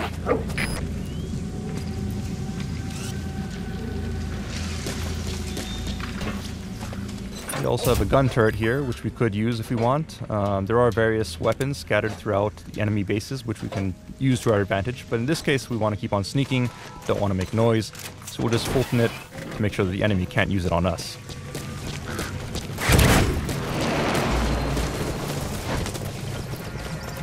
Those materials have already been processed. It may not be much, but we can use them straight away if you bring them back to base. Alright, and as Miller explained, there are also resources that you can gather in the field. Things like fuel, metals. These all go back to Mother Base, which help you develop new weapons and equipment, as well as expand Mother Base itself.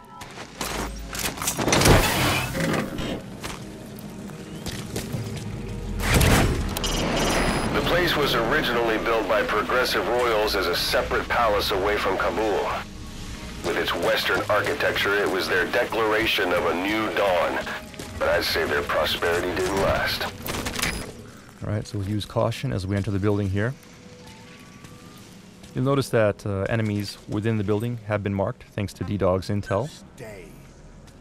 So we'll leave D-Dog here, where he's safe, and trust his info as we sneak into the building.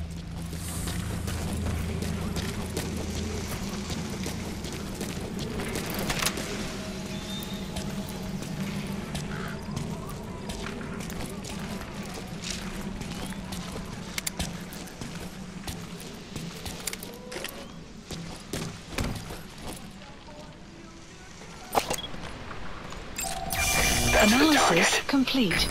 Right, so that's our guy. Let's see if we can get close and knock him out.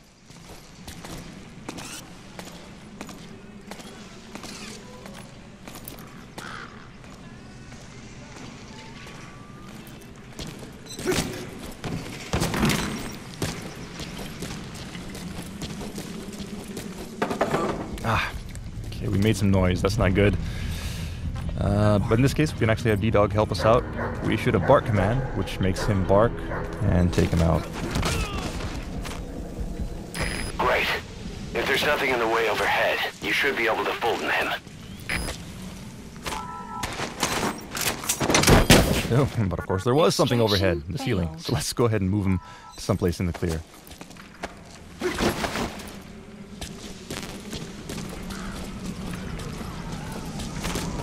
Right, there's a hole in the ceiling here. We should be able to Fulton him.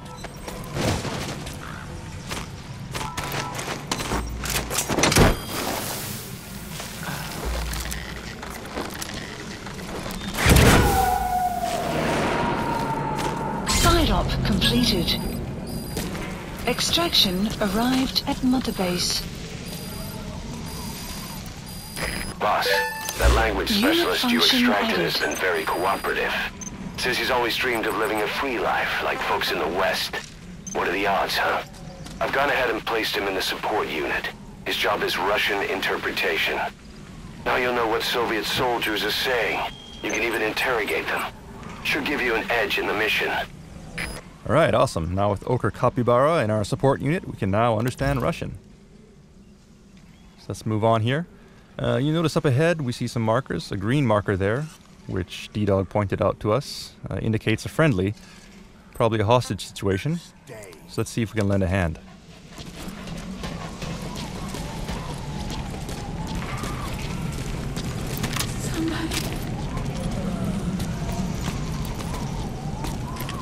Let's take a quick look with our in-scope. Doing so reveals that she actually has the botanist skill. Personnel with unique skills such as this are valuable assets. So let's be sure to bring her back to Mother Base. Help! Help me! Help! Get down. Speak. Alright, and putting our new Russian interpreter to good use, we now have the location of a blueprint, which we can use to upgrade our weapons. So let's go ahead and place a marker. Marker placed.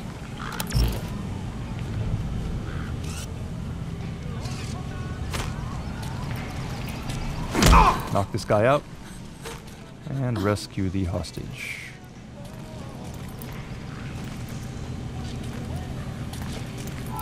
Thank you.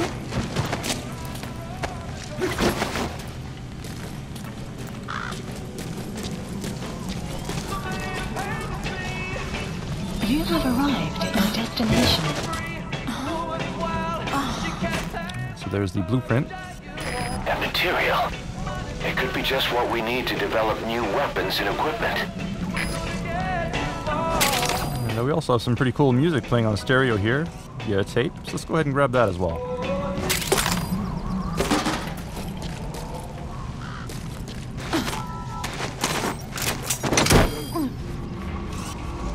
Oh, damn. Okay, it looks like the guy on the ground noticed our Fulton. We'll have to kick him out quickly.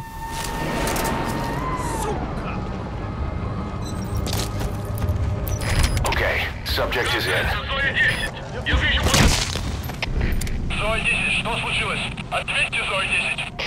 Okay, the enemy's down, but not before he radioed for help, so the enemy is on alert, so let's just be careful not to get spotted and make our escape.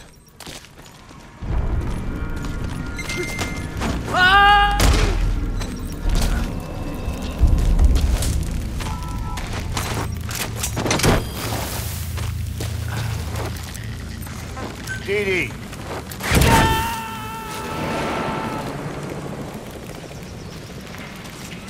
He's coming too. Roger Caution. that. Sandstorm approaching.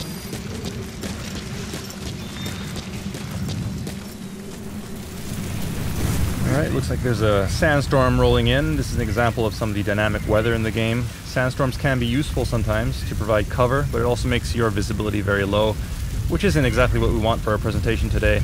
So let's just go ahead and pass the time and wait for it to go away. If you need to pass the time, go ahead and smoke that cigar of yours. As Ocelot mentioned, if you have time to kill, we have the Phantom Cigar, which is an item you can use to fast forward time. This is very useful for when the weather is unfavorable, or if you just want to fast forward to a different time of day, such as night, where sneaking conditions are more favorable. Sun will rise momentarily.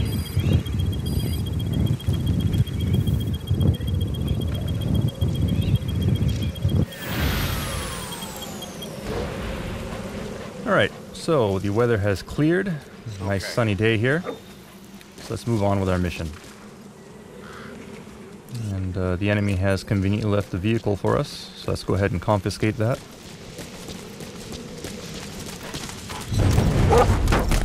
And head to our mission start point. You can listen to the tapes you picked up using your iDroid. If you're interested, why not play them while you're on the move? Not a bad idea. Let's go ahead and take a look at our tape list. The music track we picked up earlier. Let's go ahead and play it now.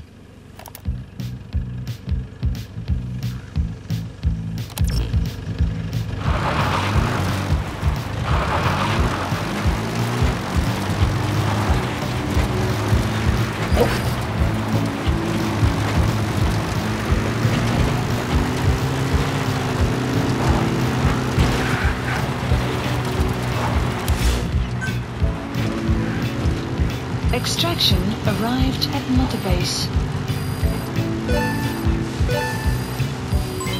Development project has been added.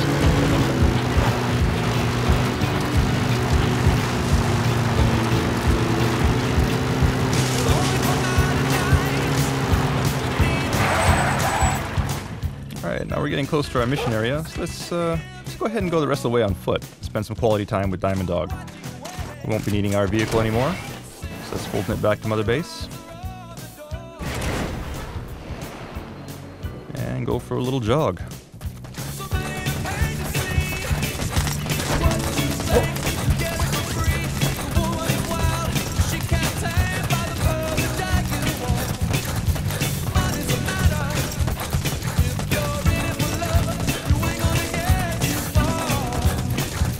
Right up on the left we see a couple of wild animals, in this case desert wolves, which can be dangerous if you get close, so let's just keep our distance and keep on moving.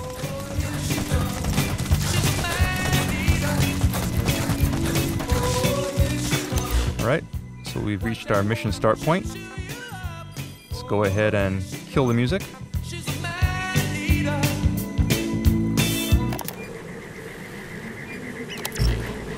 And download our mission intel. Extraction arrived at Mother Base.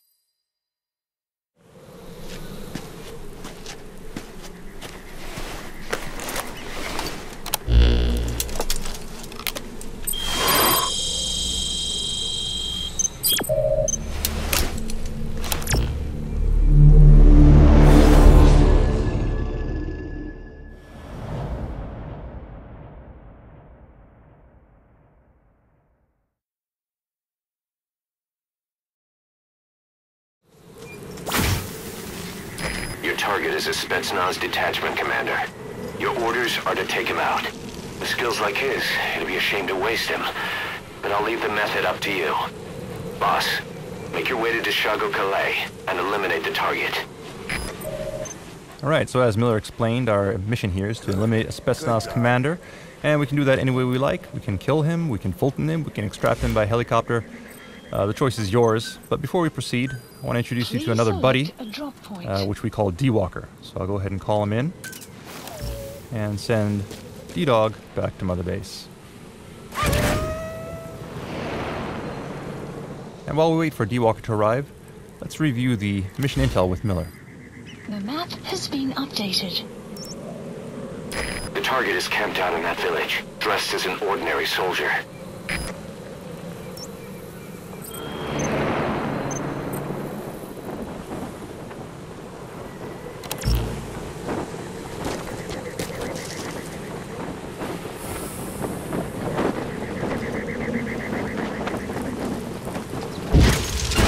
Alright, so here's D-Walker. Buddy has arrived. D-Walker is a multifunctional robotic buddy that can be customized for either stealth or battle. And today we'll just show you a few of those features and how they can be used in the field.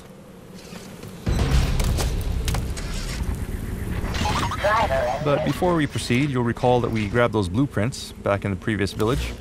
So let's go ahead and see if we can develop an item using those blueprints. Those blueprints actually unlocked a suppressor for our sniper rifle, which will be very useful in a mission to eliminate the Spetsnaz commander. So we'll go ahead and order development, and then choose a drop point up ahead, so that we can rendezvous with it on our way to the mission.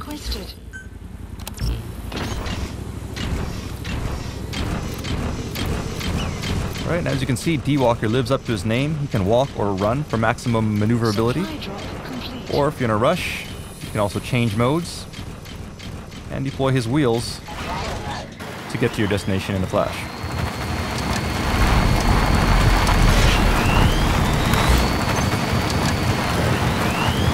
Enemy presence detected. Map has been updated.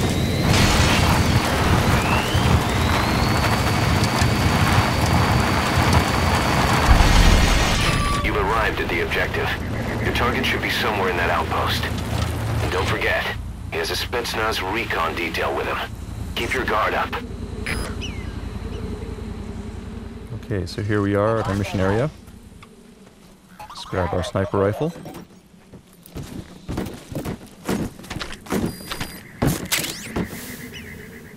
And then do some recon. Analysis complete. Analysis complete. Analysis complete. It's a sniper. It goes without saying that he'll try to spot you from long range and pick you off. And stay out of his field of vision. Or, you could take him out first.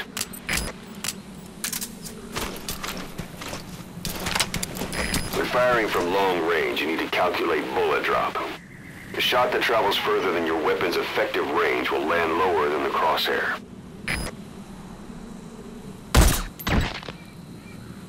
Great job.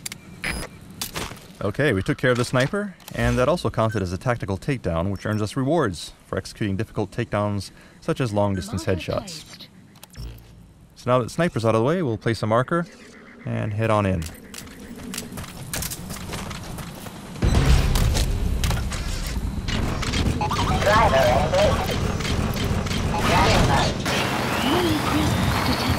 Right, and as we're using D-Walker with his wheels out, it's actually fairly hard for us to be spotted by enemies because he moves quite silently, allowing us to sneak up on enemies, like so. And we can also use CQC, or even pick up enemies using his robotic arm if we like.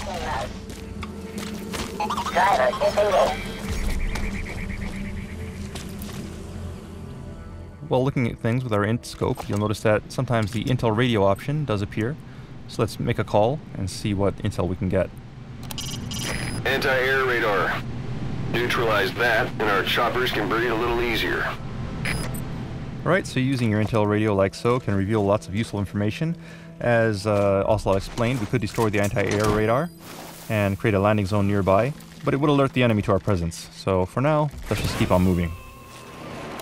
Taking a look at our map, we can see where the current landing zones are. You gotta extract him. And we can also take a look at some intel from our intel team to see predicted enemy fields of movement.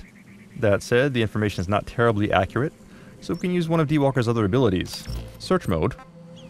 Search mode. To scan the area and more accurately identify enemy locations. If we open up our map once again, we can now see that enemies have been marked clearly.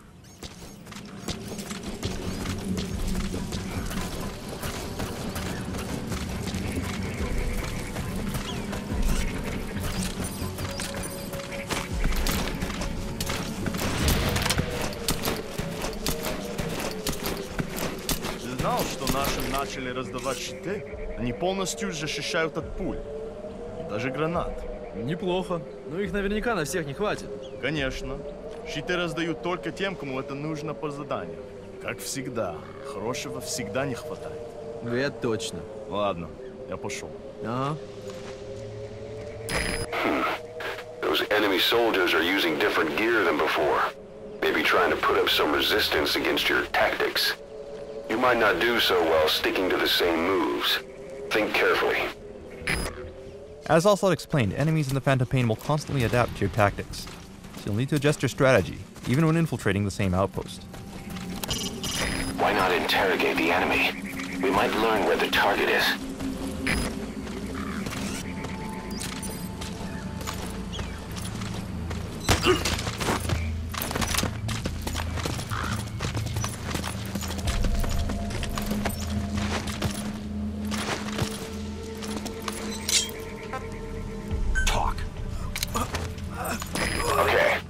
information's updated. The map has been updated. Great. Interrogating the enemy gave us the rough location of our target. So let's go ahead and open up our map and plan our route.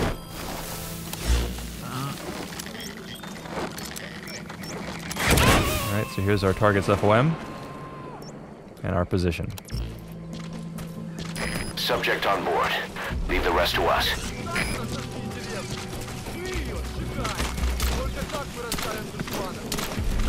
You have arrived at your destination.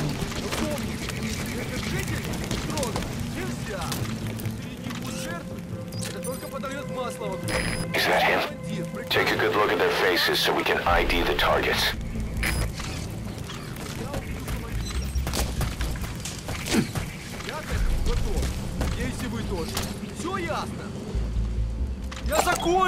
Analysis complete. That's the target.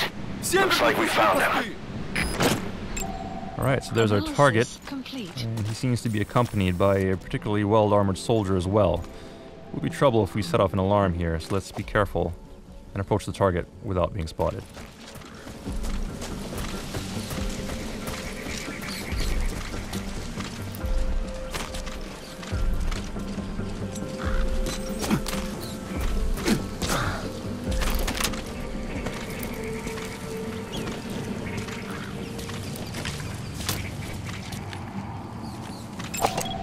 Analysis complete.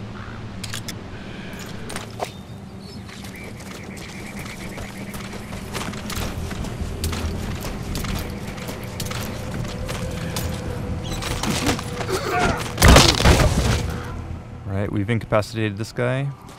We could Fulton him, but we'd probably alert the nearby armored soldier, so we don't want to do that. Let's see if we can find someplace to hide him instead.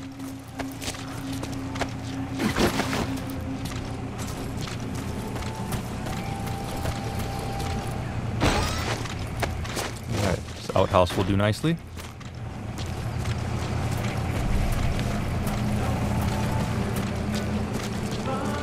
Now let's carefully make our way into our target's building. Oh, an enemy? No, not really.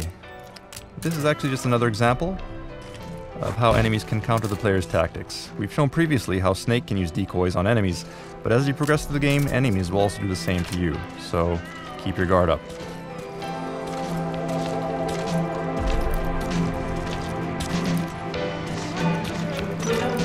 And here's our target. Seems to be enjoying some music, so let's sneak up behind him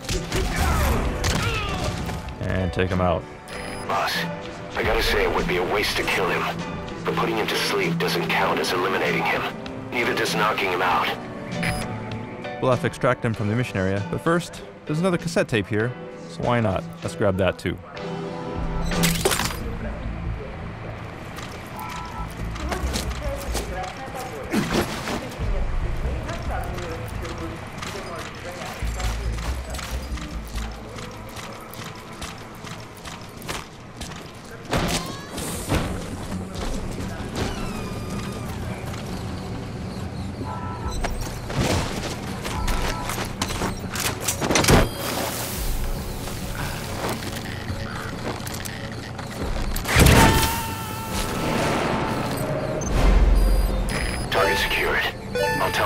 We sent the target to a place outside of heaven. Boss, your objective's complete. Exfiltrate out of the hot zone by chopper or on land. Don't hang around.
lookout.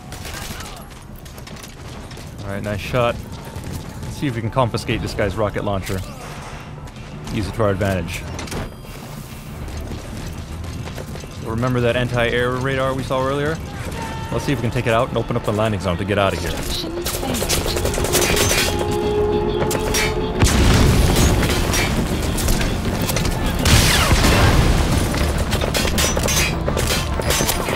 Anti-air radar? It wasn't one of the targets, but that's put a hole in their air surveillance. The chopper will be able to get in close now. You can designate a landing zone near the outpost. Okay, so now we opened up the landing zone. Chopper should be able to get close, but we don't want to call him in while these enemies are here because they'll get shot down. So let's clear him out with D-Walker.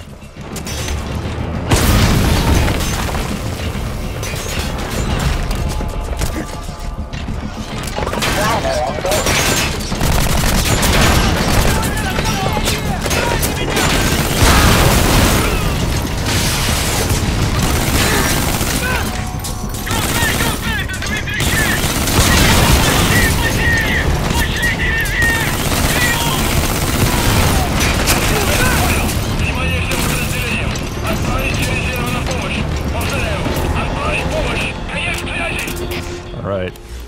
Looks like we managed to create a window of opportunity, so let's go ahead and call in our helicopter. Select a landing zone. Support helicopter requested.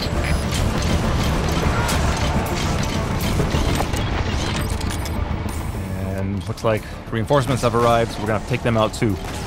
Keep them busy while we wait for our chopper to arrive.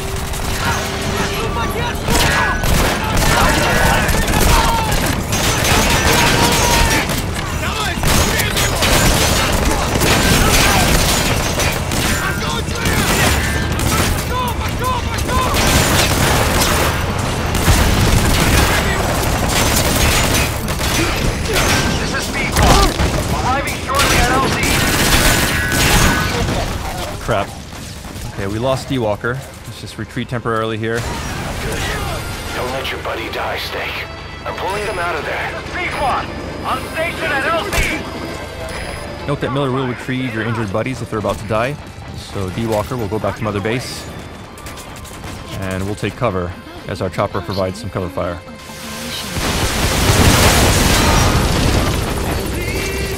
Flawless work. You never cease to amaze, boss. Alright, nice job. That said, there's an anti-aircraft gun here shooting at our helicopters. Let's take that out ASAP. This is Squad, boarding his pack one and heading for nearby LZ. Don't keep me waiting. Get on board as soon as I touch down. And head to the LZ. Squad, on station at LZ.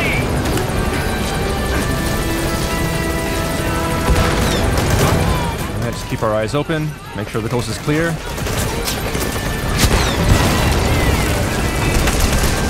Crap, and we got a tank rolling in, which means we gotta move now. Let's get on the helicopter and make a run for it.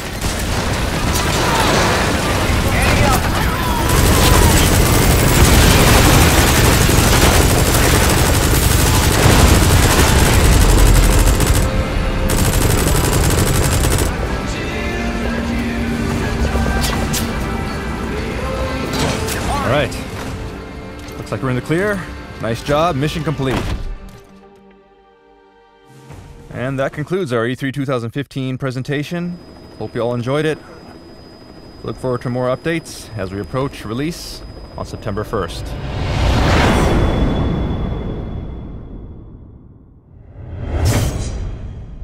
Thanks for listening.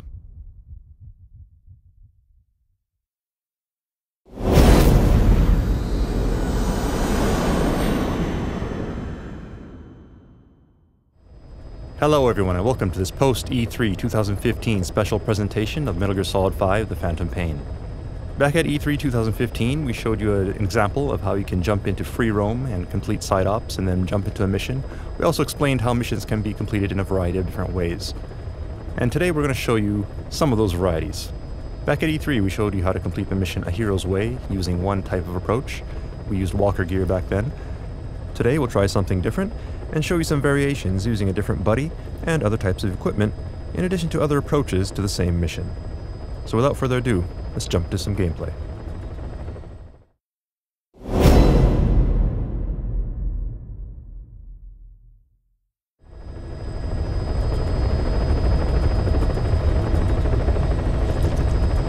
Alright, so here we are in our ACC once again. And we have Quiet as our buddy.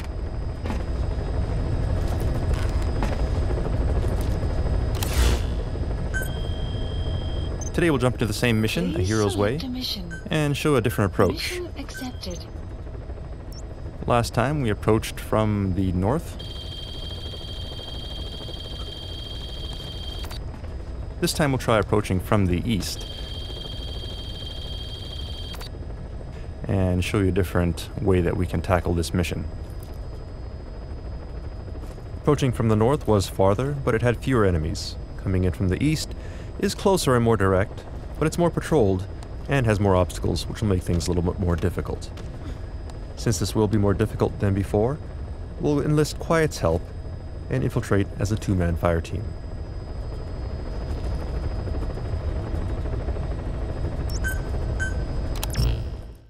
This time we want to go non-lethal, so as our primary weapon we'll choose a non-lethal assault rifle, which fires rubber bullets and will stun enemies rather than kill them. And as our secondary weapon, we'll use a tranquilizer pistol. For Quiet, we'll equip her with a tranquilizer sniper rifle.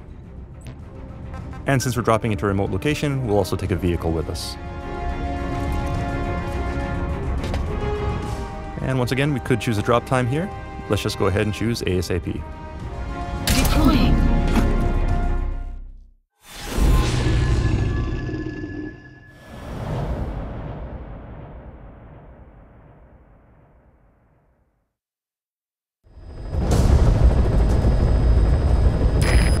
Is a Spetsnaz detachment commander. Your orders are to take him out. With skills like his, it'd be a shame to waste him. And I'll leave the method up to you. Boss, make your way to Dishago Calais and eliminate the target. Alright, so here we are in the airspace above Afghanistan once again, and we're fast forwarding things a little for the sake of time. Be careful down there, boss.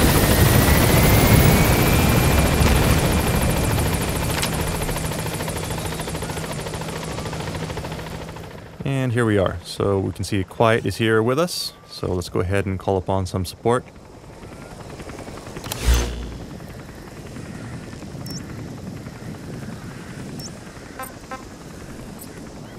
We'll send her up ahead, scout out the area, and mark targets for us. As you can see, allies are marked by the green Diamond Dogs logo, as well as your own vehicles. And we'll go ahead, jump to our vehicle, and rendezvous with her at our destination. You've arrived at the objective. You're talking to Spetsnaz recon detail with him. Keep your guard up. Alright, so we've arrived at our marker, and as you can see, enemies have been marked by the red triangles on the screen, thanks to Quiet. So she's finished scouting now, and should be taking up a snipe position. Enemy presence detected. The map has been updated. You can also see here that Quiet has prepared some supplies for us, so if we need to resupply and get ammo, we can head back here.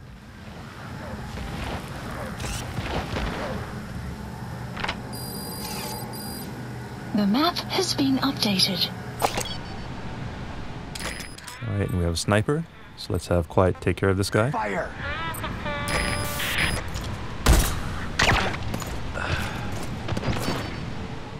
And now we should be able to get close. So let's head on in.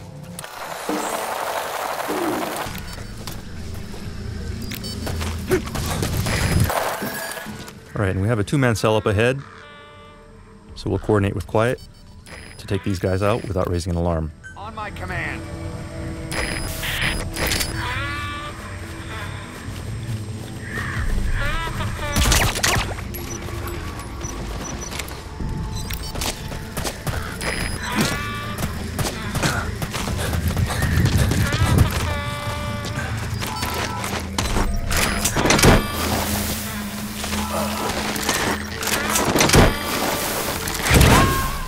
And move on ahead.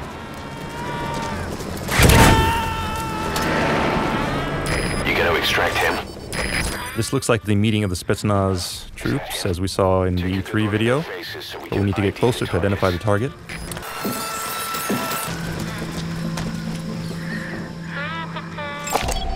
Analysis complete. There, that's the target.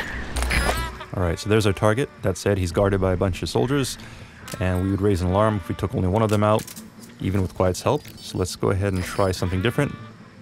We'll equip a sleep grenade, and have Quiet shoot this into the group. By doing so, we can take all of them out without raising an alarm.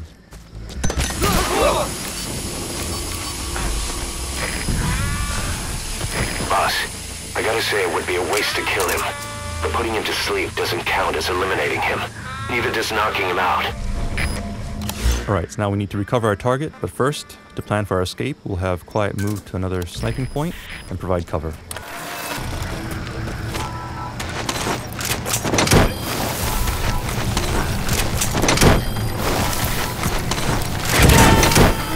Enemy presence detected. The map has been updated. So go ahead and Fulton these guys out. Leave no evidence behind. And now all we need to do is vacate the area. Secured.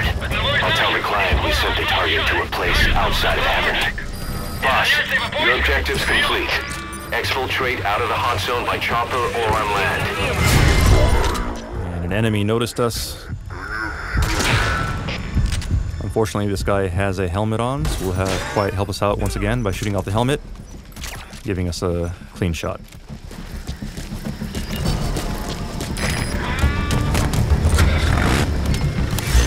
Now, as we drive out of here, Support we'll helicopter. set a marker at our landing zone and have Quiet provide cover fire as we make our way there.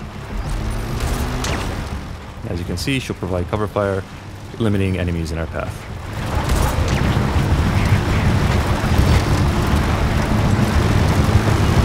Extraction arrived at North. And in this case, we have a vehicle with several enemies in it. Quiet did manage to tranquilize one of them, however the others in the vehicle are still coming after us and have now opened fire. So let's change our route and head to the landing zone so we can vacate the mission area. This is P-Quad. Arriving shortly at LZ. Enemy presence detected. The map has been updated. This is P-Quad. Have arrived at LZ. Will stand by. Support helicopter has arrived. Enemy presence detected. The map has been updated.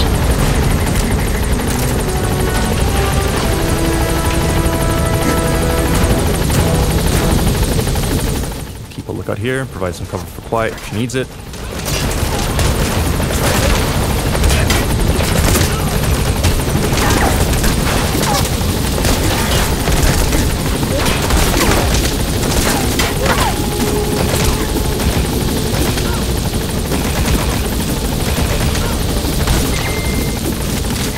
The coast is clear. Let's go ahead and get on the chopper and leave the mission area. Back at E3, we showed you how you can use D-Dog and D-Walker to complete missions. Today we showed you how you can complete the same mission using Quiet in a completely different way. This is an example of how the game is completely free and open, and how you can use your buddies to completely change the approach to each mission based on your personal playstyle and the situation. So feel free to mix and match buddies and equipment as you see fit and approach the mission in a way that makes the most sense to you.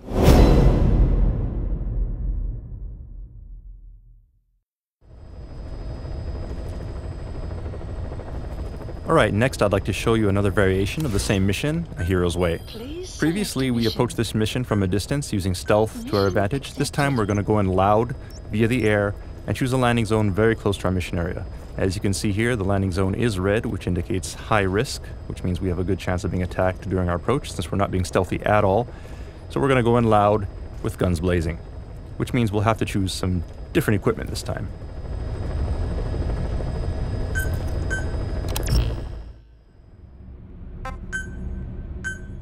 So for equipment, we'll go ahead and choose the combination of a shotgun and a machine gun, which is used for battle and close situations such as this. And for our uniform, we'll choose a battle dress, which should afford us some protection since we'll be going into heavy fire. And once again, we could choose a drop time here. Let's just go ahead and choose ASAP. Deploying.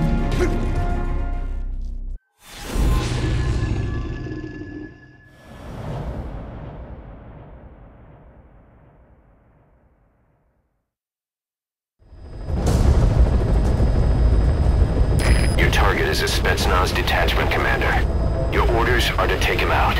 With skills like his... So here we are at our area of operations, and as you can see, we've chosen to come here at night. Night will provide us some advantage due to cover, and also enemies will have their guards lowered, which means that reinforcements will take longer to arrive.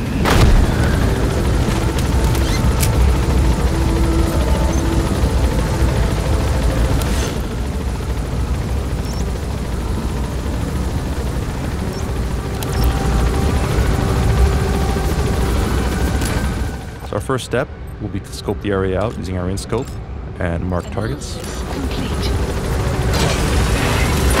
You've arrived at the objective. Your target should be somewhere in that outpost. Don't forget, he has a Spetsnaz. Alright, so as we make our approach, we'll use the helicopter's minigun to take out enemies. Naturally, this will raise an alarm, so we'll need to eliminate targets as quickly as possible.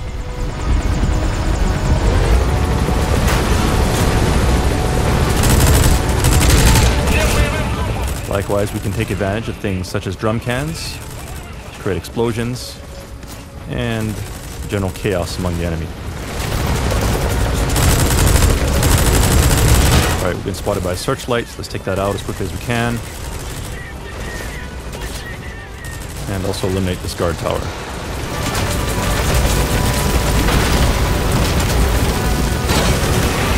Alright, so now we've reached our destination, so we'll go ahead and disembark.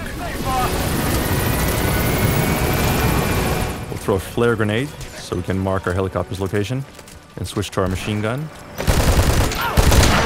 and head on in.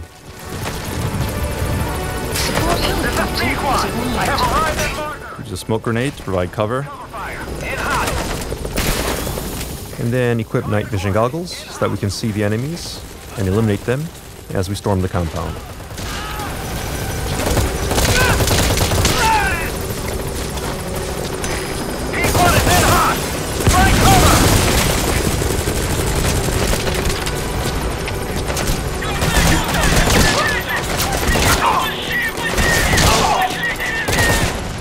To move quickly here. Note that our target is not on the first floor where he was previously. We'll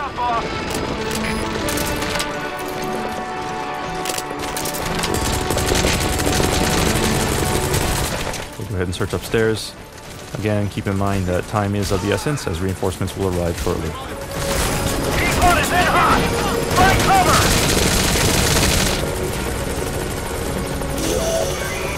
That's the target.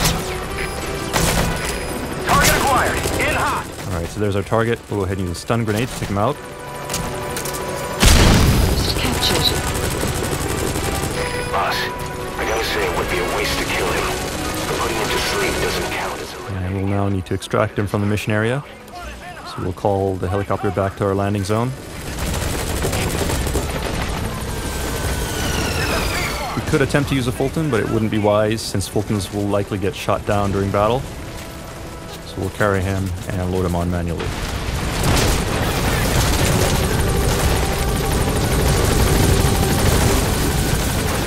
So we've loaded our target.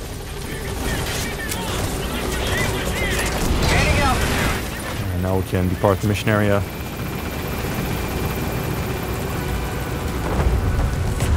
And that's mission complete.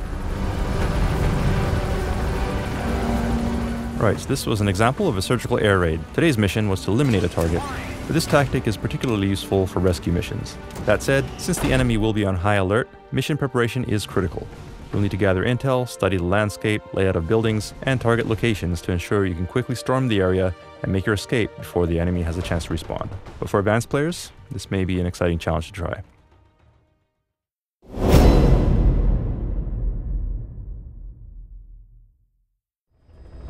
Alright, now up to this point we've showed you various ways that we can infiltrate enemy territory, approach, take out enemies, and extract our target. That said, when you think about it, this may not necessarily be the best approach for all people. Whenever you infiltrate an enemy outpost, you're exposing yourself to danger. So for those who want to minimize risk, it's safer and wiser to keep your distance and approach from afar. So this time we'll show you an example of that and how to complete the mission from long range. The mission is the same, a hero's way, but as you'll see, the impression you get from this style of gameplay will be completely different. So first of all, we'll set our landing zone far away from the outpost, which is actually quite near where we started off our E3 demo. And since we'll be covering a lot of ground, we'll choose D-Horse as our buddy. And for our weapon, we'll choose a sniper rifle and equip it with a scope that has 8 times magnification so that we can eliminate the target from far away.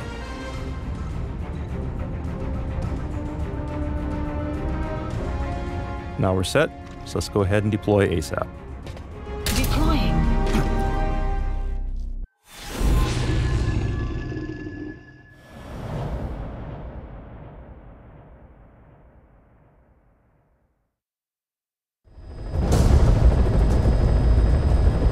Your target is a Spetsnaz detachment commander. Your orders are to take him out. With skills like his, it'd be a shame to waste him. But I'll leave the method up to you. Boss, make your way to Dishago Calais and eliminate the target.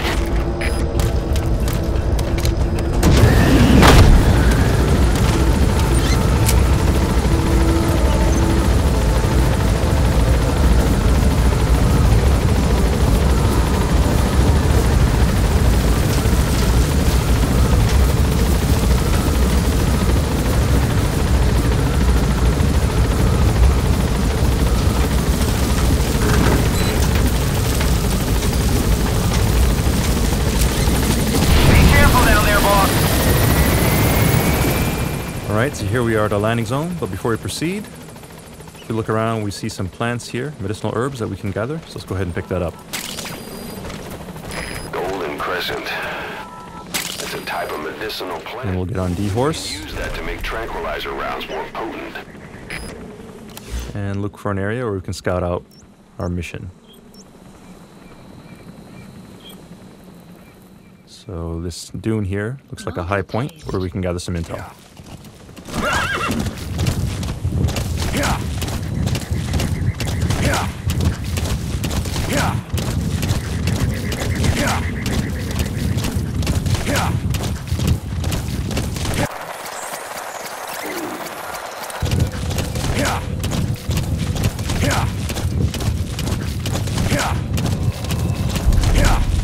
You have arrived at your destination.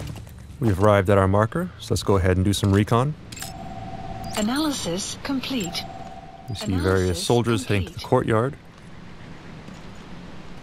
for the meeting, which means that the commander should be nearby.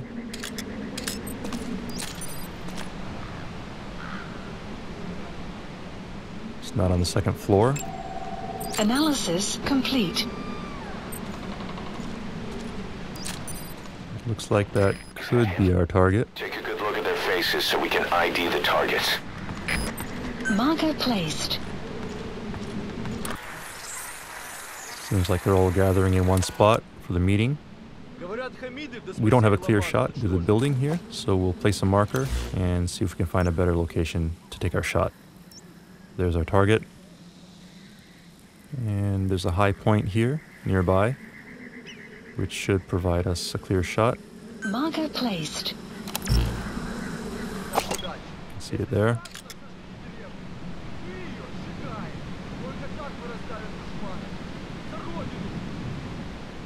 That said, Analysis complete. there are guards, so we'll take the long way around and avoid detection as we make our way to the marker, as we wouldn't want to blow this opportunity by setting off an alarm and having our target vacate the area.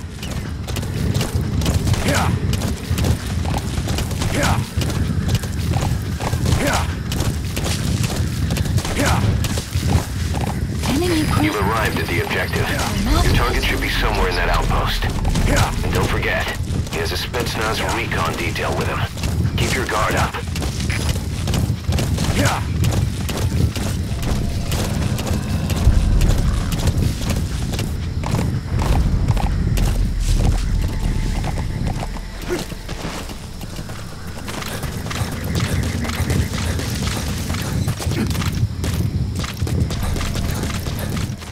So we've arrived at our snipe point, roughly on the opposite end of the outpost from our previous location. And there's a guard tower here on the southern end. We're still continuing to have the meeting, so let's just wait here until we can get a clear shot at our target.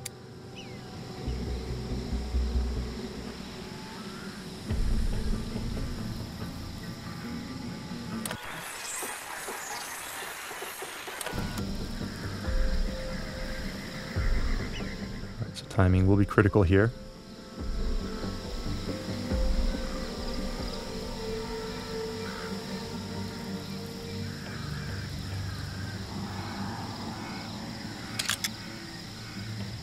We see one man heading up the second floor, and this is our target. That's the target.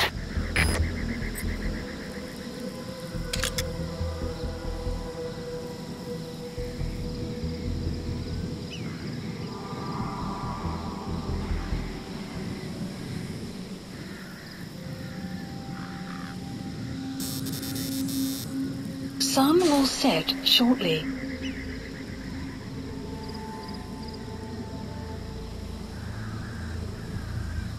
Keep in mind when shooting from long range, it will take some time for your bullet to reach its target. Therefore, it's best to wait until your target is stationary to ensure the best shot. If you try to shoot at targets while they're on the move, you'll not only have to account for your bullet drop and the time it takes for your bullet to reach the target, but also their movement, which is a very highly difficult shot to make, and is recommended only for the most skilled of players.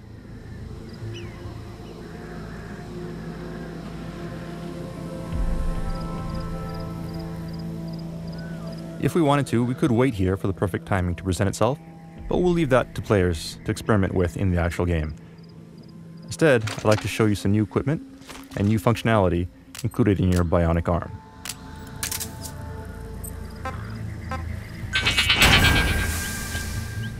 And using the bionic arm sonar detector, we've located an enemy nearby. So we'll take him out.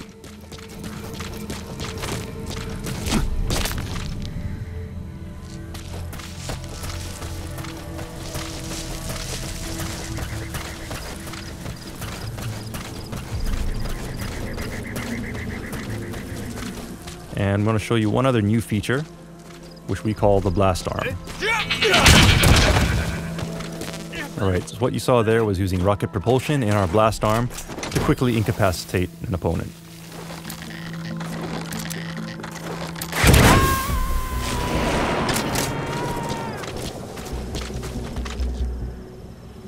Subject on board. Leave the rest to us. One other cool thing you can do with the blast arm is you can also fire it off in rocket mode and then operate it like a remote controlled missile.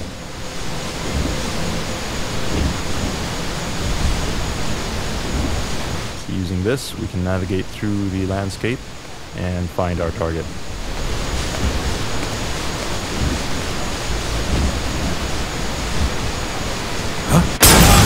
Target confirmed dead.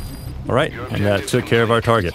Target eliminated. Out of the hot zone by chopper or on land. Mission complete.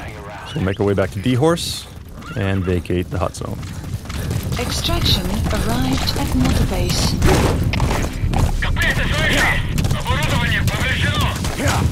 Metal Gear Solid series is an action game series, as you all know. However, in the Phantom Pain, it is possible to clear missions by employing strategies to completely avoid confrontation altogether, if you prefer.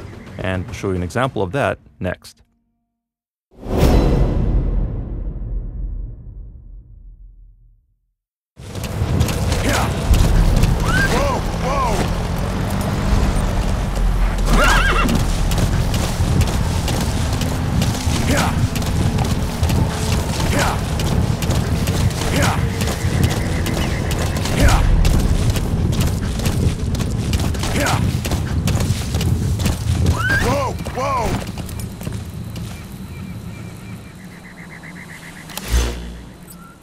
This time we're starting in free roam mode with D-Horse and a sneaking suit for Snake. Mission accepted. The map has been updated.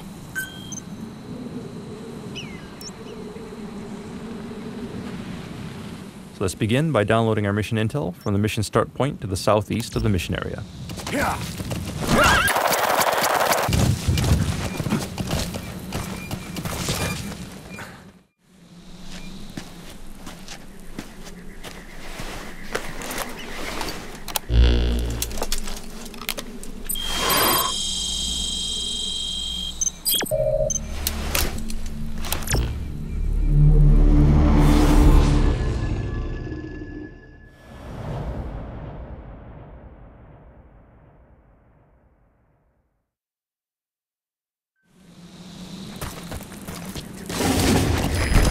is a Spetsnaz detachment commander.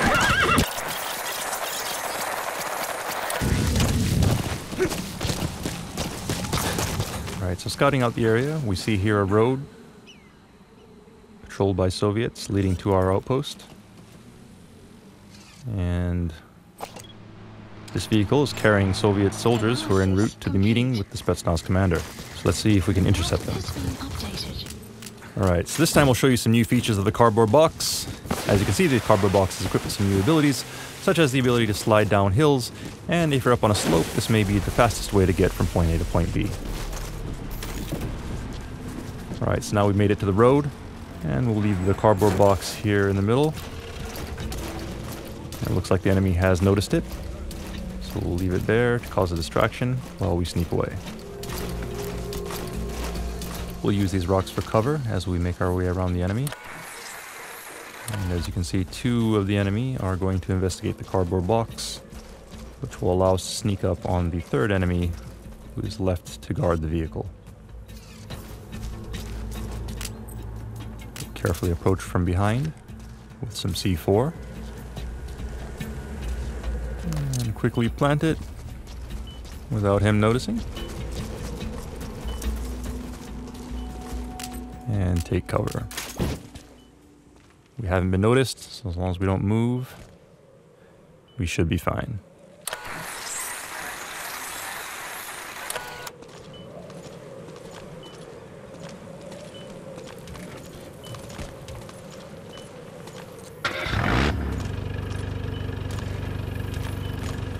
Alright, so the soldiers have gotten back into their vehicle and are heading off to their meeting without noticing the present we've placed on their comrade.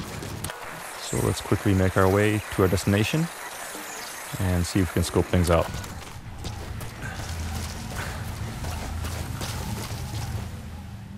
Alright, so here we are at our outpost.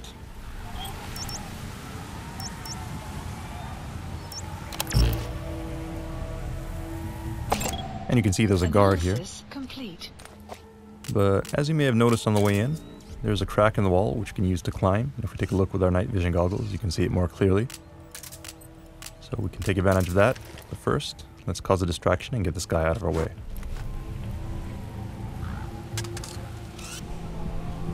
Alright, so he heard a noise. He'll go to check that out. So while he's busy, we'll go ahead and climb on in.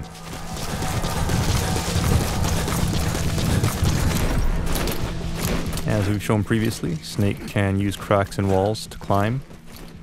So we'll get on top of this building to get a better view of our target.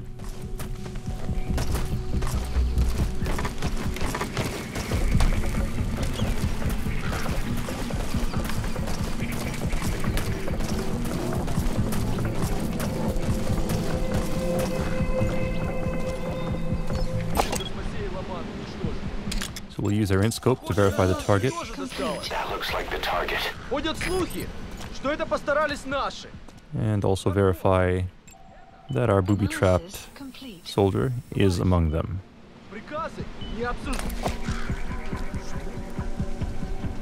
So now all we have to do is equip the C4 and pull the trigger. Nothing personal. Target confirmed dead. Alright, target eliminated. But you'll recall we still have this guy down here. Checking out the noise, let's get rid of him. Then make our way back to D-Horse.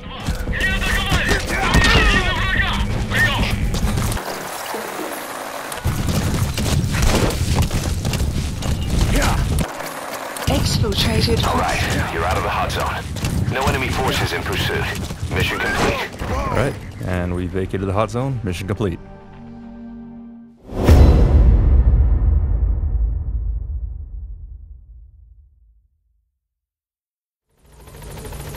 Hello everyone and welcome to this Gamescom 2015 presentation of Metal Gear Solid 5 Phantom Pain. Today, with just about a month left until launch, we want to reveal some of the specifics of developing Snake's new mother base and how you can manage Diamond Dogs to develop new equipment and abilities to support you while in the field. We'll also introduce you to the game's massively multiplayer mode, the FOB system.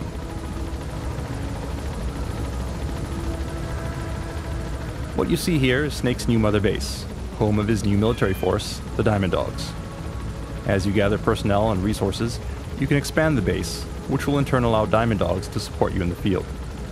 If you meet the proper requirements, you can issue orders to develop various types of weapons or items, get field support in the form of intel or supply drops, or first aid and medical treatment.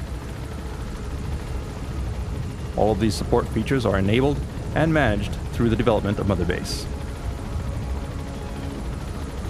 For those who want to manage every aspect of your army, you can handpick assignments for your various units, but if you prefer, you may also leave these in the hands of Miller to make assignments as he sees fit. How deeply you're involved in the day-to-day management of the base will depend on your personal preference and playstyle. In addition to the management of Mother Base, there are also related activities and a few new surprises, so keep on watching.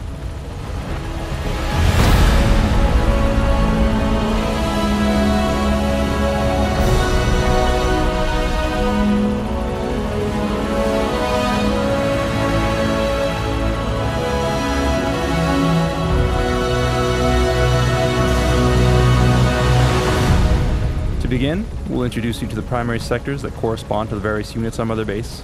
Then we'll show you each sector, brief you in their operation, and explain how you can expand and level up each facility to strengthen your various units.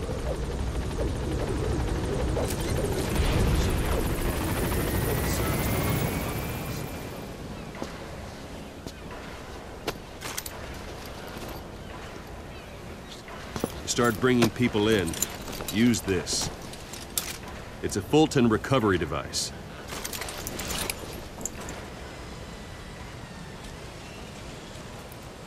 Alright, we have our Fulton, so let's move on. We'll begin by giving you a tour of Mother Base.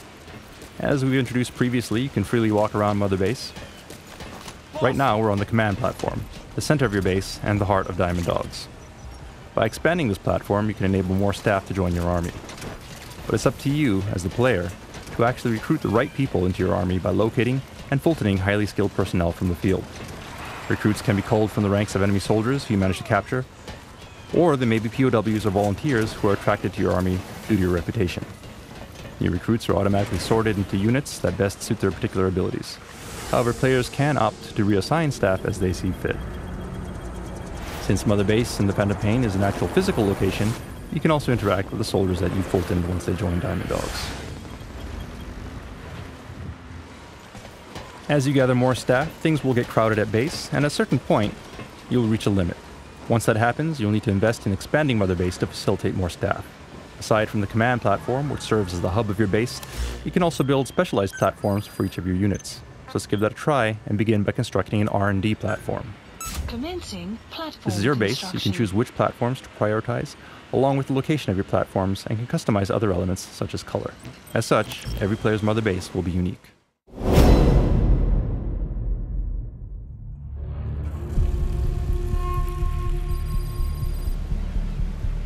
This is the R&D platform.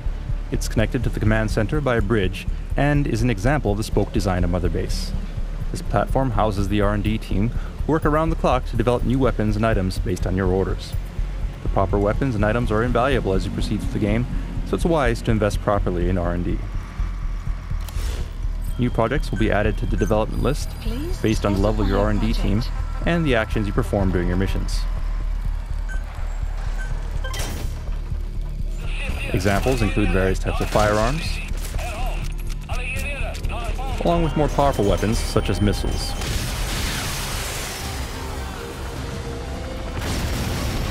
And other more specialized items as well. Invest in the equipment that best suits your mission and playstyle.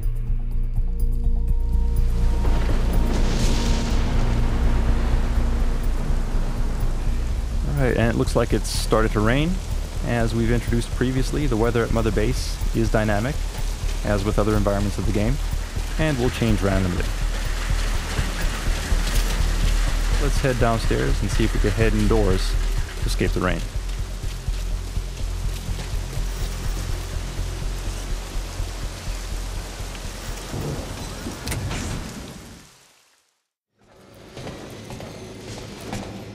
Alright, and what you see here is Huey's private lab. It's here that he'll develop new types of robotic technology, and you can see an example of that here. But we don't want to ruin all of the surprises, so let's introduce the next team.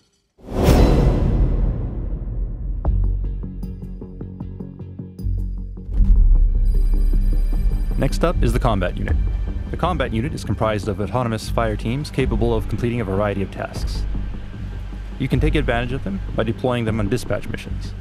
If they succeed, they'll reap various rewards as outlined in the dispatch mission list. However, there's also a chance of failure, so be sure to select missions that match the team's skill level. Note that certain dispatch missions will also resonate with Snake's solo missions, making things a little easier for you while in the field. Unit dispatched. If you feel like it, you can also send members of the combat unit out on missions in place of Snake as the playable character. This can be to your advantage sometimes, as some staff members possess specialized skills that are useful in the field. For example, a soldier with the botanist skill will have an easier time identifying and gathering plants and herbs. It's good to keep this in mind if you're having a hard time fulfilling a specific mission objective.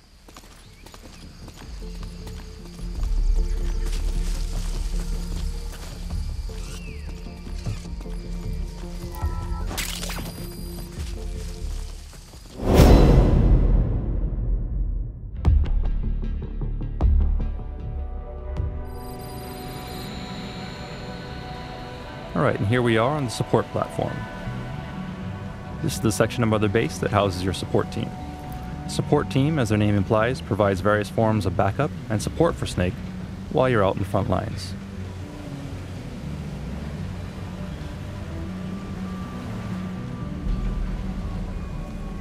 Supply drop complete. Support can come in many forms, including the delivery of supply drops containing weapons or ammo, or even vehicles.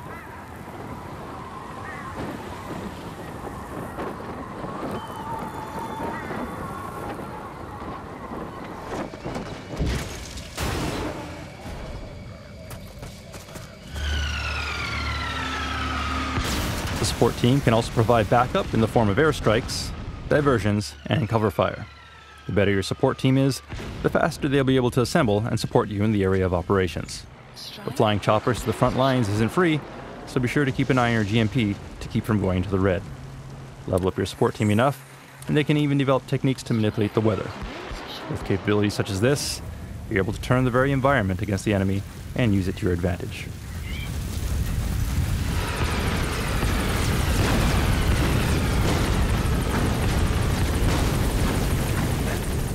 Now we could go on and introduce other units within Diamond Dogs, such as the Intel team and medical teams. We'll let you discover those capabilities in-game on your own. In the meantime, we'll introduce you to some other unique features of Mother Base itself.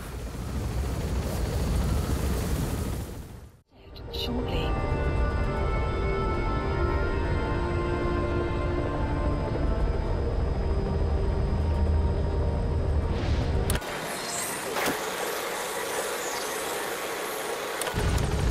Mother Base is a physical location inhabited by various characters, and as such, there are various events and encounters that you can experience between your missions.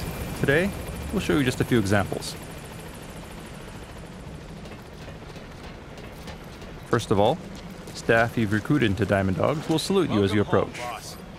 Meeting your men face to face like this will raise their morale. It's a good idea to periodically return to base to maintain healthy morale among the staff.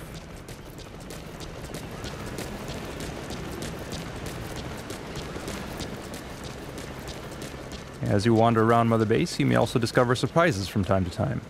For example, raw diamonds, such as this, which will add to your GMP. Now, why are there raw diamonds scattered around Mother Base? Did they fall out from containers? We may never know for sure, but it'd be a shame to let them go to waste, so be sure to explore thoroughly.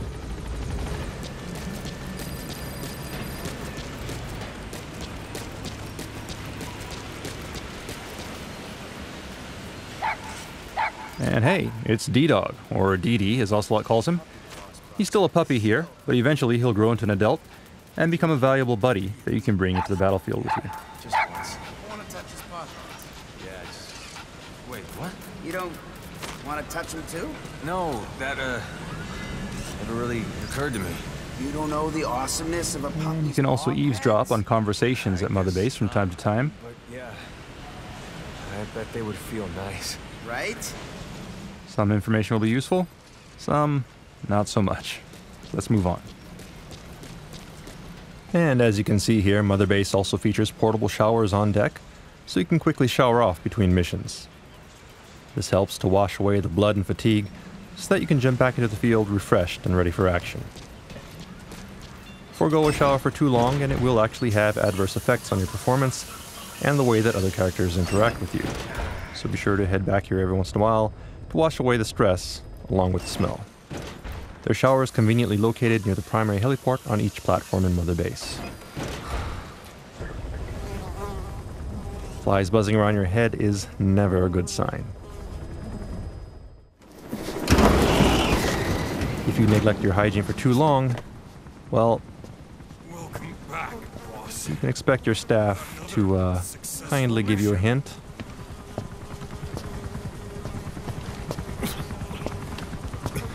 And in certain cases, maybe even lend you a hand.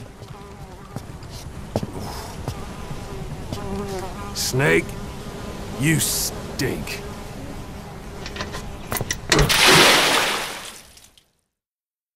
Alright, so we're cleaned up and ready to go. And, looks like someone put a poster here. Aside from collectible value, posters such as this do actually have an in-game use, so let's go ahead and grab it. What kind of use exactly? Well, we'll let you figure that out on your own.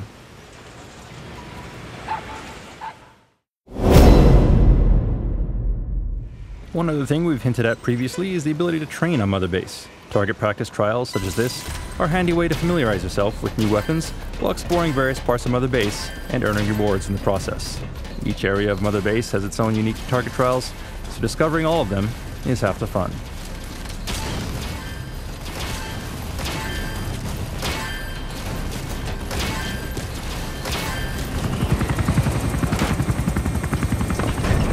Finally, never forget that you're responsible for Diamond Dogs, that all of your actions, or lack of action, will affect the organization. In the Phantom Pain, drama unfolds not just during your missions, but also between your missions back at Mother Base. Pretty good. Keep this in mind and make a conscious effort to monitor your army. Miller and Ocelot will do their best while you're out, but Diamond Dogs consists of soldiers from all backgrounds, and occasional conflicts may occur. It's up to you, as the leader of Diamond Dogs, to restore order and keep things running smoothly. Sure to head back to base often, and be a proper leader to your men. Kill that son of a bitch!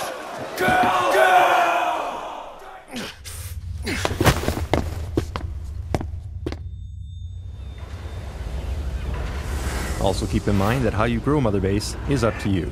Add personal touches such as custom emblems or color schemes, and expand Mother Base in the way that best supports your playstyle. As your army grows, you will eventually be able to expand beyond Mother Base and establish forward operating bases, or FOBs, allowing you to support more men and refine more resources. In gameplay terms, they function as an optional online version of Mother Base with all the same customization features. As your presence online, FOBs allow you to stake your claim on the world stage. Every player's FOB will be unique, and their development will complement Mother Base by funneling increased profit, resources, and manpower to Diamond Dogs. In addition, FOBs in certain geographic locations can be used to autonomously mine resources, further accelerating development. However, building an FOB does come with certain risks. Boss, we've got intruders on our FOB. Get back to Mother Base as soon as you can. Boss!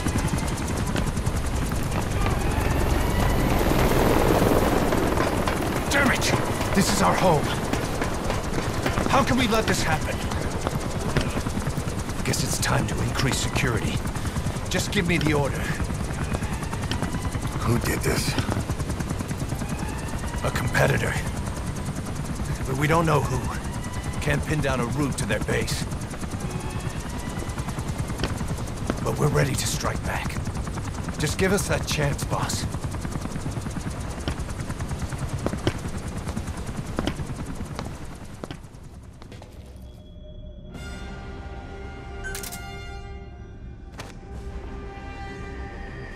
Since FOBs are built in remote online locations away from Mother Base, they are susceptible to attack by rival PFs. Other private forces, players online, may target and attempt to steal resources or manpower from your FOB. To minimize this threat, you'll need to implement security measures and respond quickly to intrusions. To begin with, artillery that you Fulton during your missions can be sent back and installed as defenses on your FOB.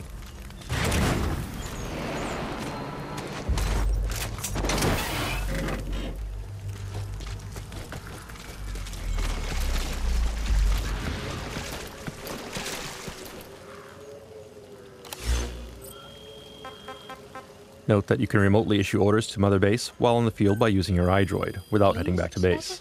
You can manage security settings and develop security devices, such as UAV drones, to defend your base. Once development is complete, you can assign drones to patrol platforms on your FOB and engage enemies. Here we can see the security settings for each platform. You can choose to manage basic security presets or customize all of the detailed settings. In either case, security isn't free, so aim to balance defense level and cost based on your GMP. Red icons indicate activities of an intruder, and you can analyze their route and plan your defenses accordingly. However, in the event of an active intrusion, you may also return to base and handle things personally.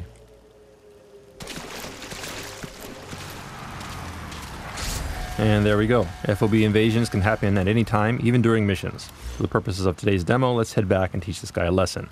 Do note that while FOB does feature PvP gameplay, it is different from MGO. Whereas MGO pits groups of soldiers against one another, the action in FOB is one-on-one, with the primary focus being on the massively multiplayer metagame experience of pitting your army against rivals from around the world.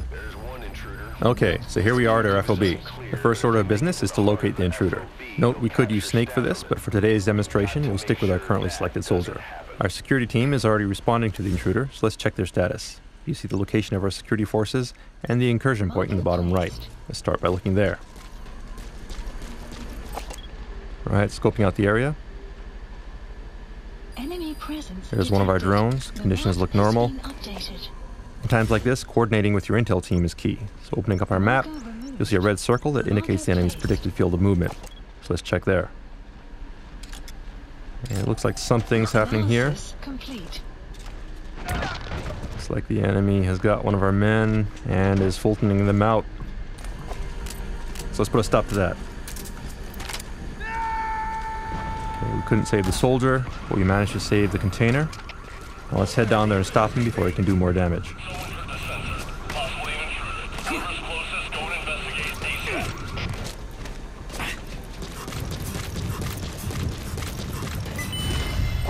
Alright, reflex mode indicates that one of our men has spotted the intruder. He's marked now, so this is our chance. And it looks like our men have him on the run, so let's catch up and finish him. Alright, there he is. That's the intruder.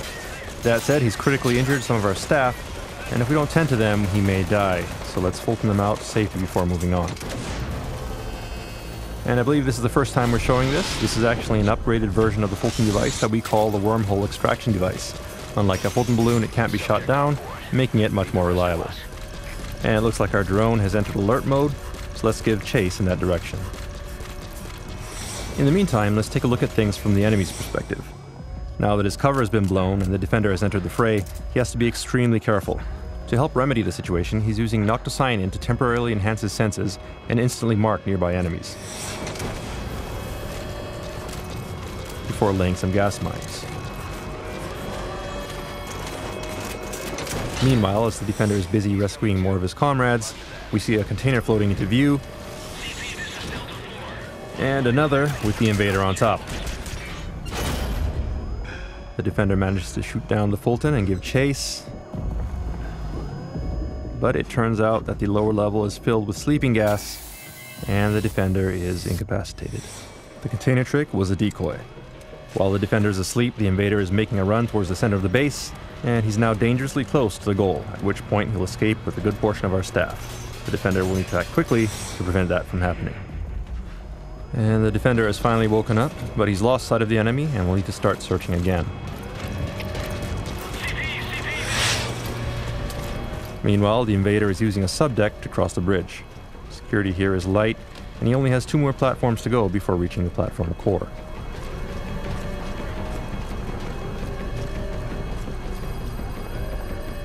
Taking a moment to check his iDroid, you'll note the goal up ahead in yellow. and the red circle, which indicates the defender's position. The defender has a lot of ground to cover, and he doesn't know the intruder's position, so things are not looking very good for the home team. Moving on, it looks like the defender has installed infrared sensors, in addition to a security camera here.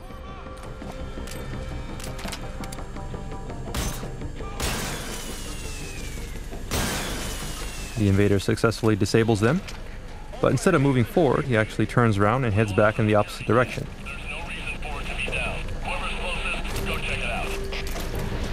Turns out that destroying the security hardware was a ruse to lure security to investigate as he sneaks around from the opposite side of the platform.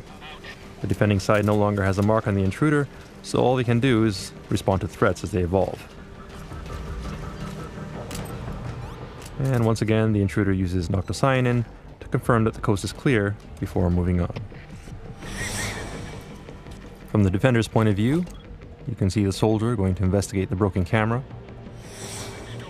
as the intruder continues his approach. He just has a little more to go before reaching the core platform. The defender is in pursuit, but still has no real fix on the intruder's location. At this point, the invader could be anywhere, so the defender wisely climbs up a nearby ladder to get a higher vantage point.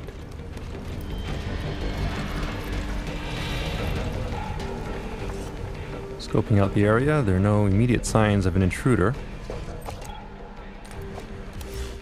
but the red circle on our map indicates possible enemy activity, so let's take a look in that area.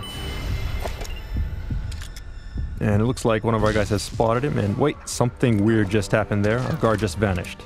What is going on? Let's rewind a bit and see that again from the intruder's perspective.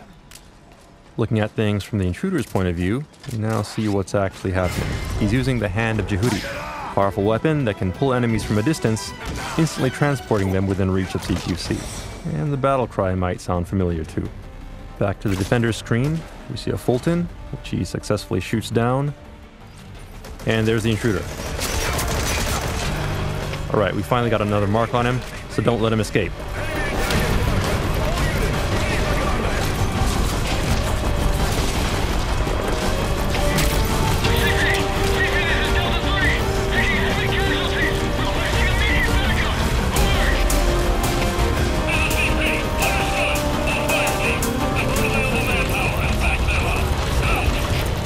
Hold on a sec. Was that a cardboard box? Let's check it out.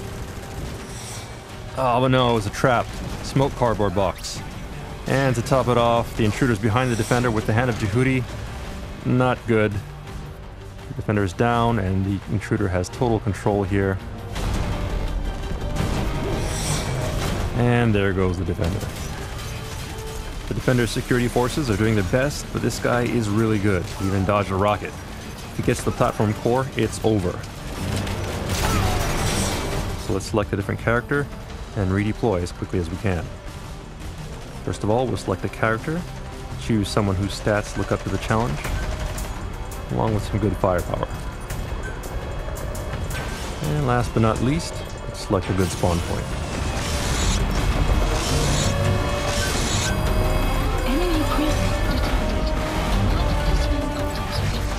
Alright, there we are, ready to go.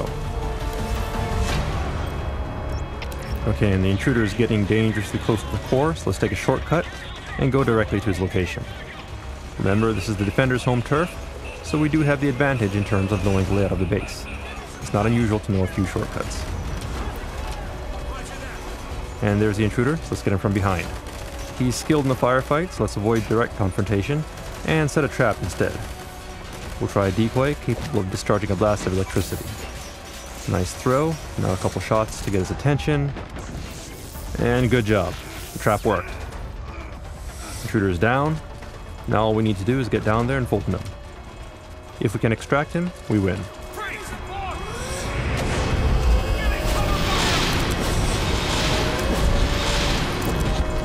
And there we go.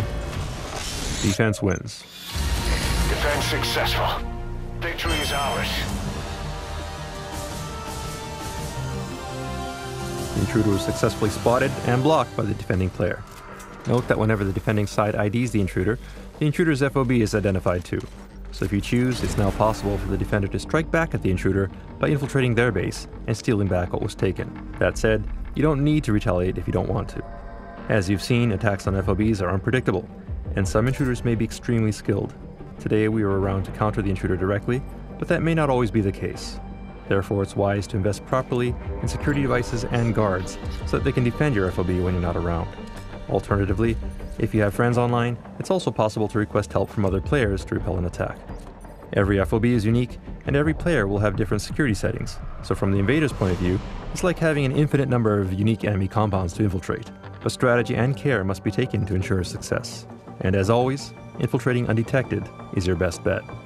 Rewards for infiltrating an FOB will scale depending on how heavily fortified the base is. And on one final note, FOBs are not required.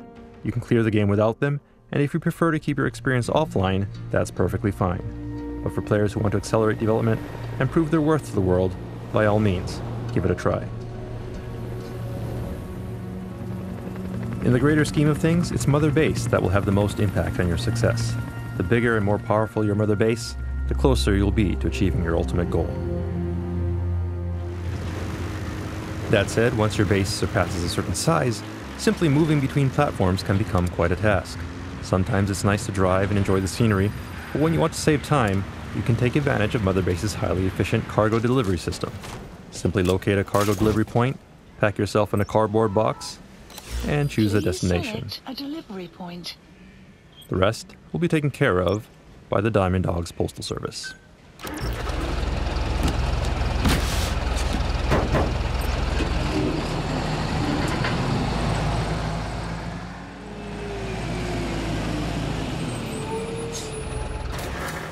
A few moments later, and we've arrived at our destination.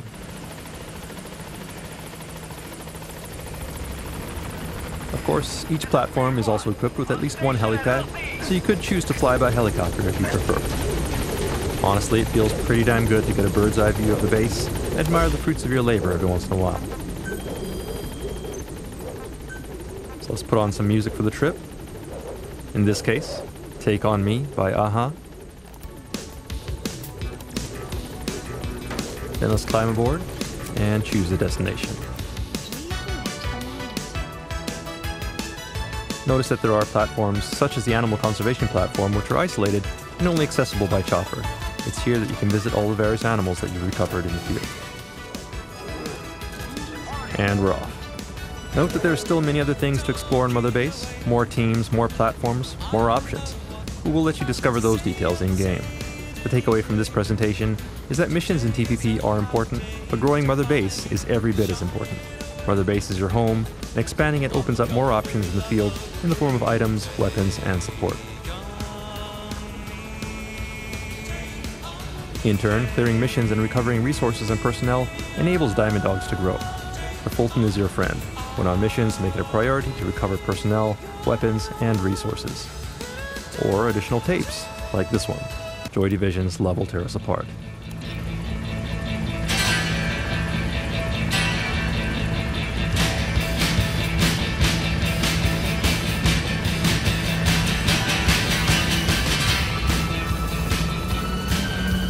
Now where was I? Oh, right. So grow Mother Base, and when you're ready to expand even further, invest in forward operating bases. Just keep in mind that FOBs will expose you to interaction with other players. Some of them will be allies, others will be enemies. But for those who truly want to stand out on the world stage, it's worth taking that risk. Make Diamond Dogs as strong as it can be, and you will reap the rewards.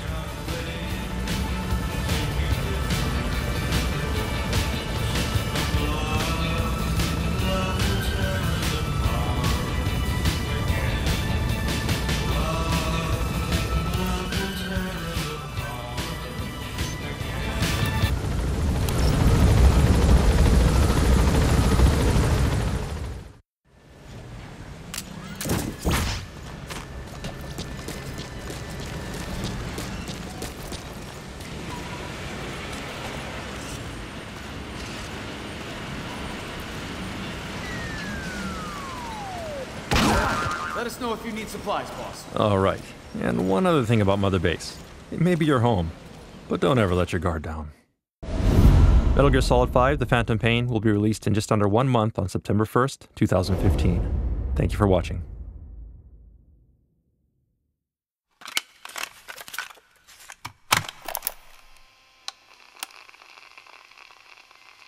I was born in a small village. I was still a child when we were raided by soldiers. Foreign soldiers. Torn from my elders, I was made to speak their language. With each new post, my masters changed, along with the words they made me speak. With each change, I changed too. My thoughts, personality, how I saw right and wrong. Words can kill. Time and again, the country was ruled by a foreign tongue. When he was a young boy, he lost his native language, the bedrock for any developing child. His country, his family, his face, his identity, everything was stolen from him.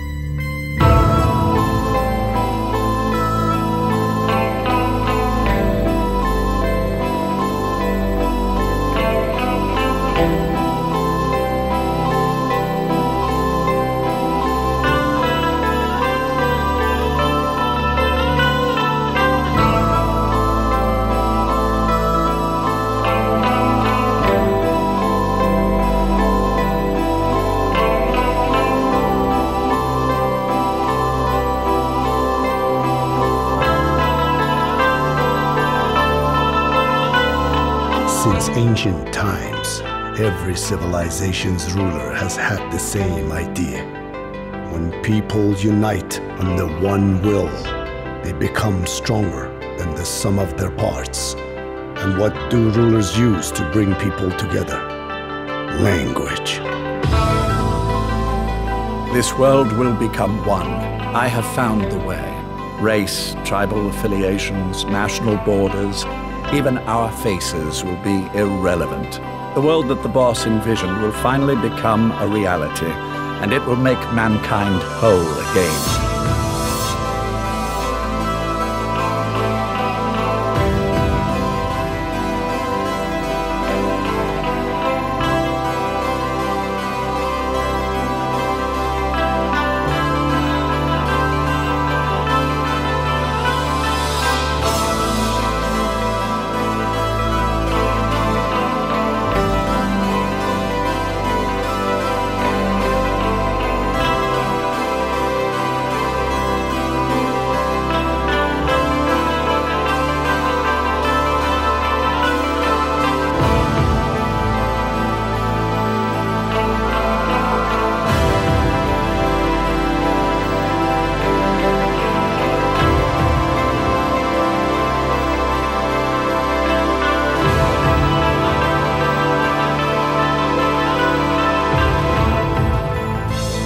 America is a country of liberty, a meeting of immigrants. Instead of simply assimilating, its citizens live alongside others. So the Major sought a system that used information, words, to control the subconscious. In his eyes, the greatest symbiotic parasite the world's ever known isn't microbial. It's linguistic. Words are what keeps civilization, our world, alive. Free the world, not by taking men's lives, but by taking their tongues.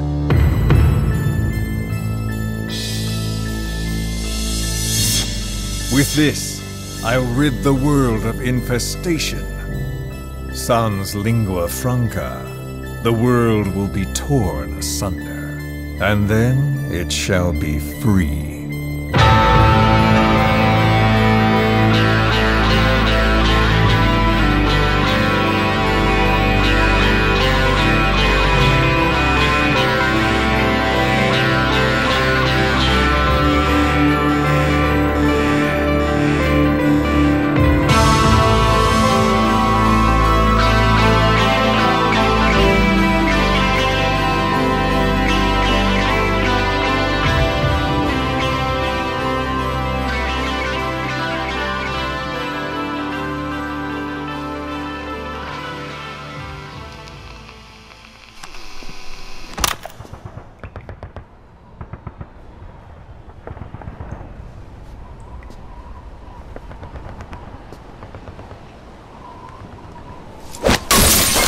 chain of retaliation is what will truly bind this world together as one.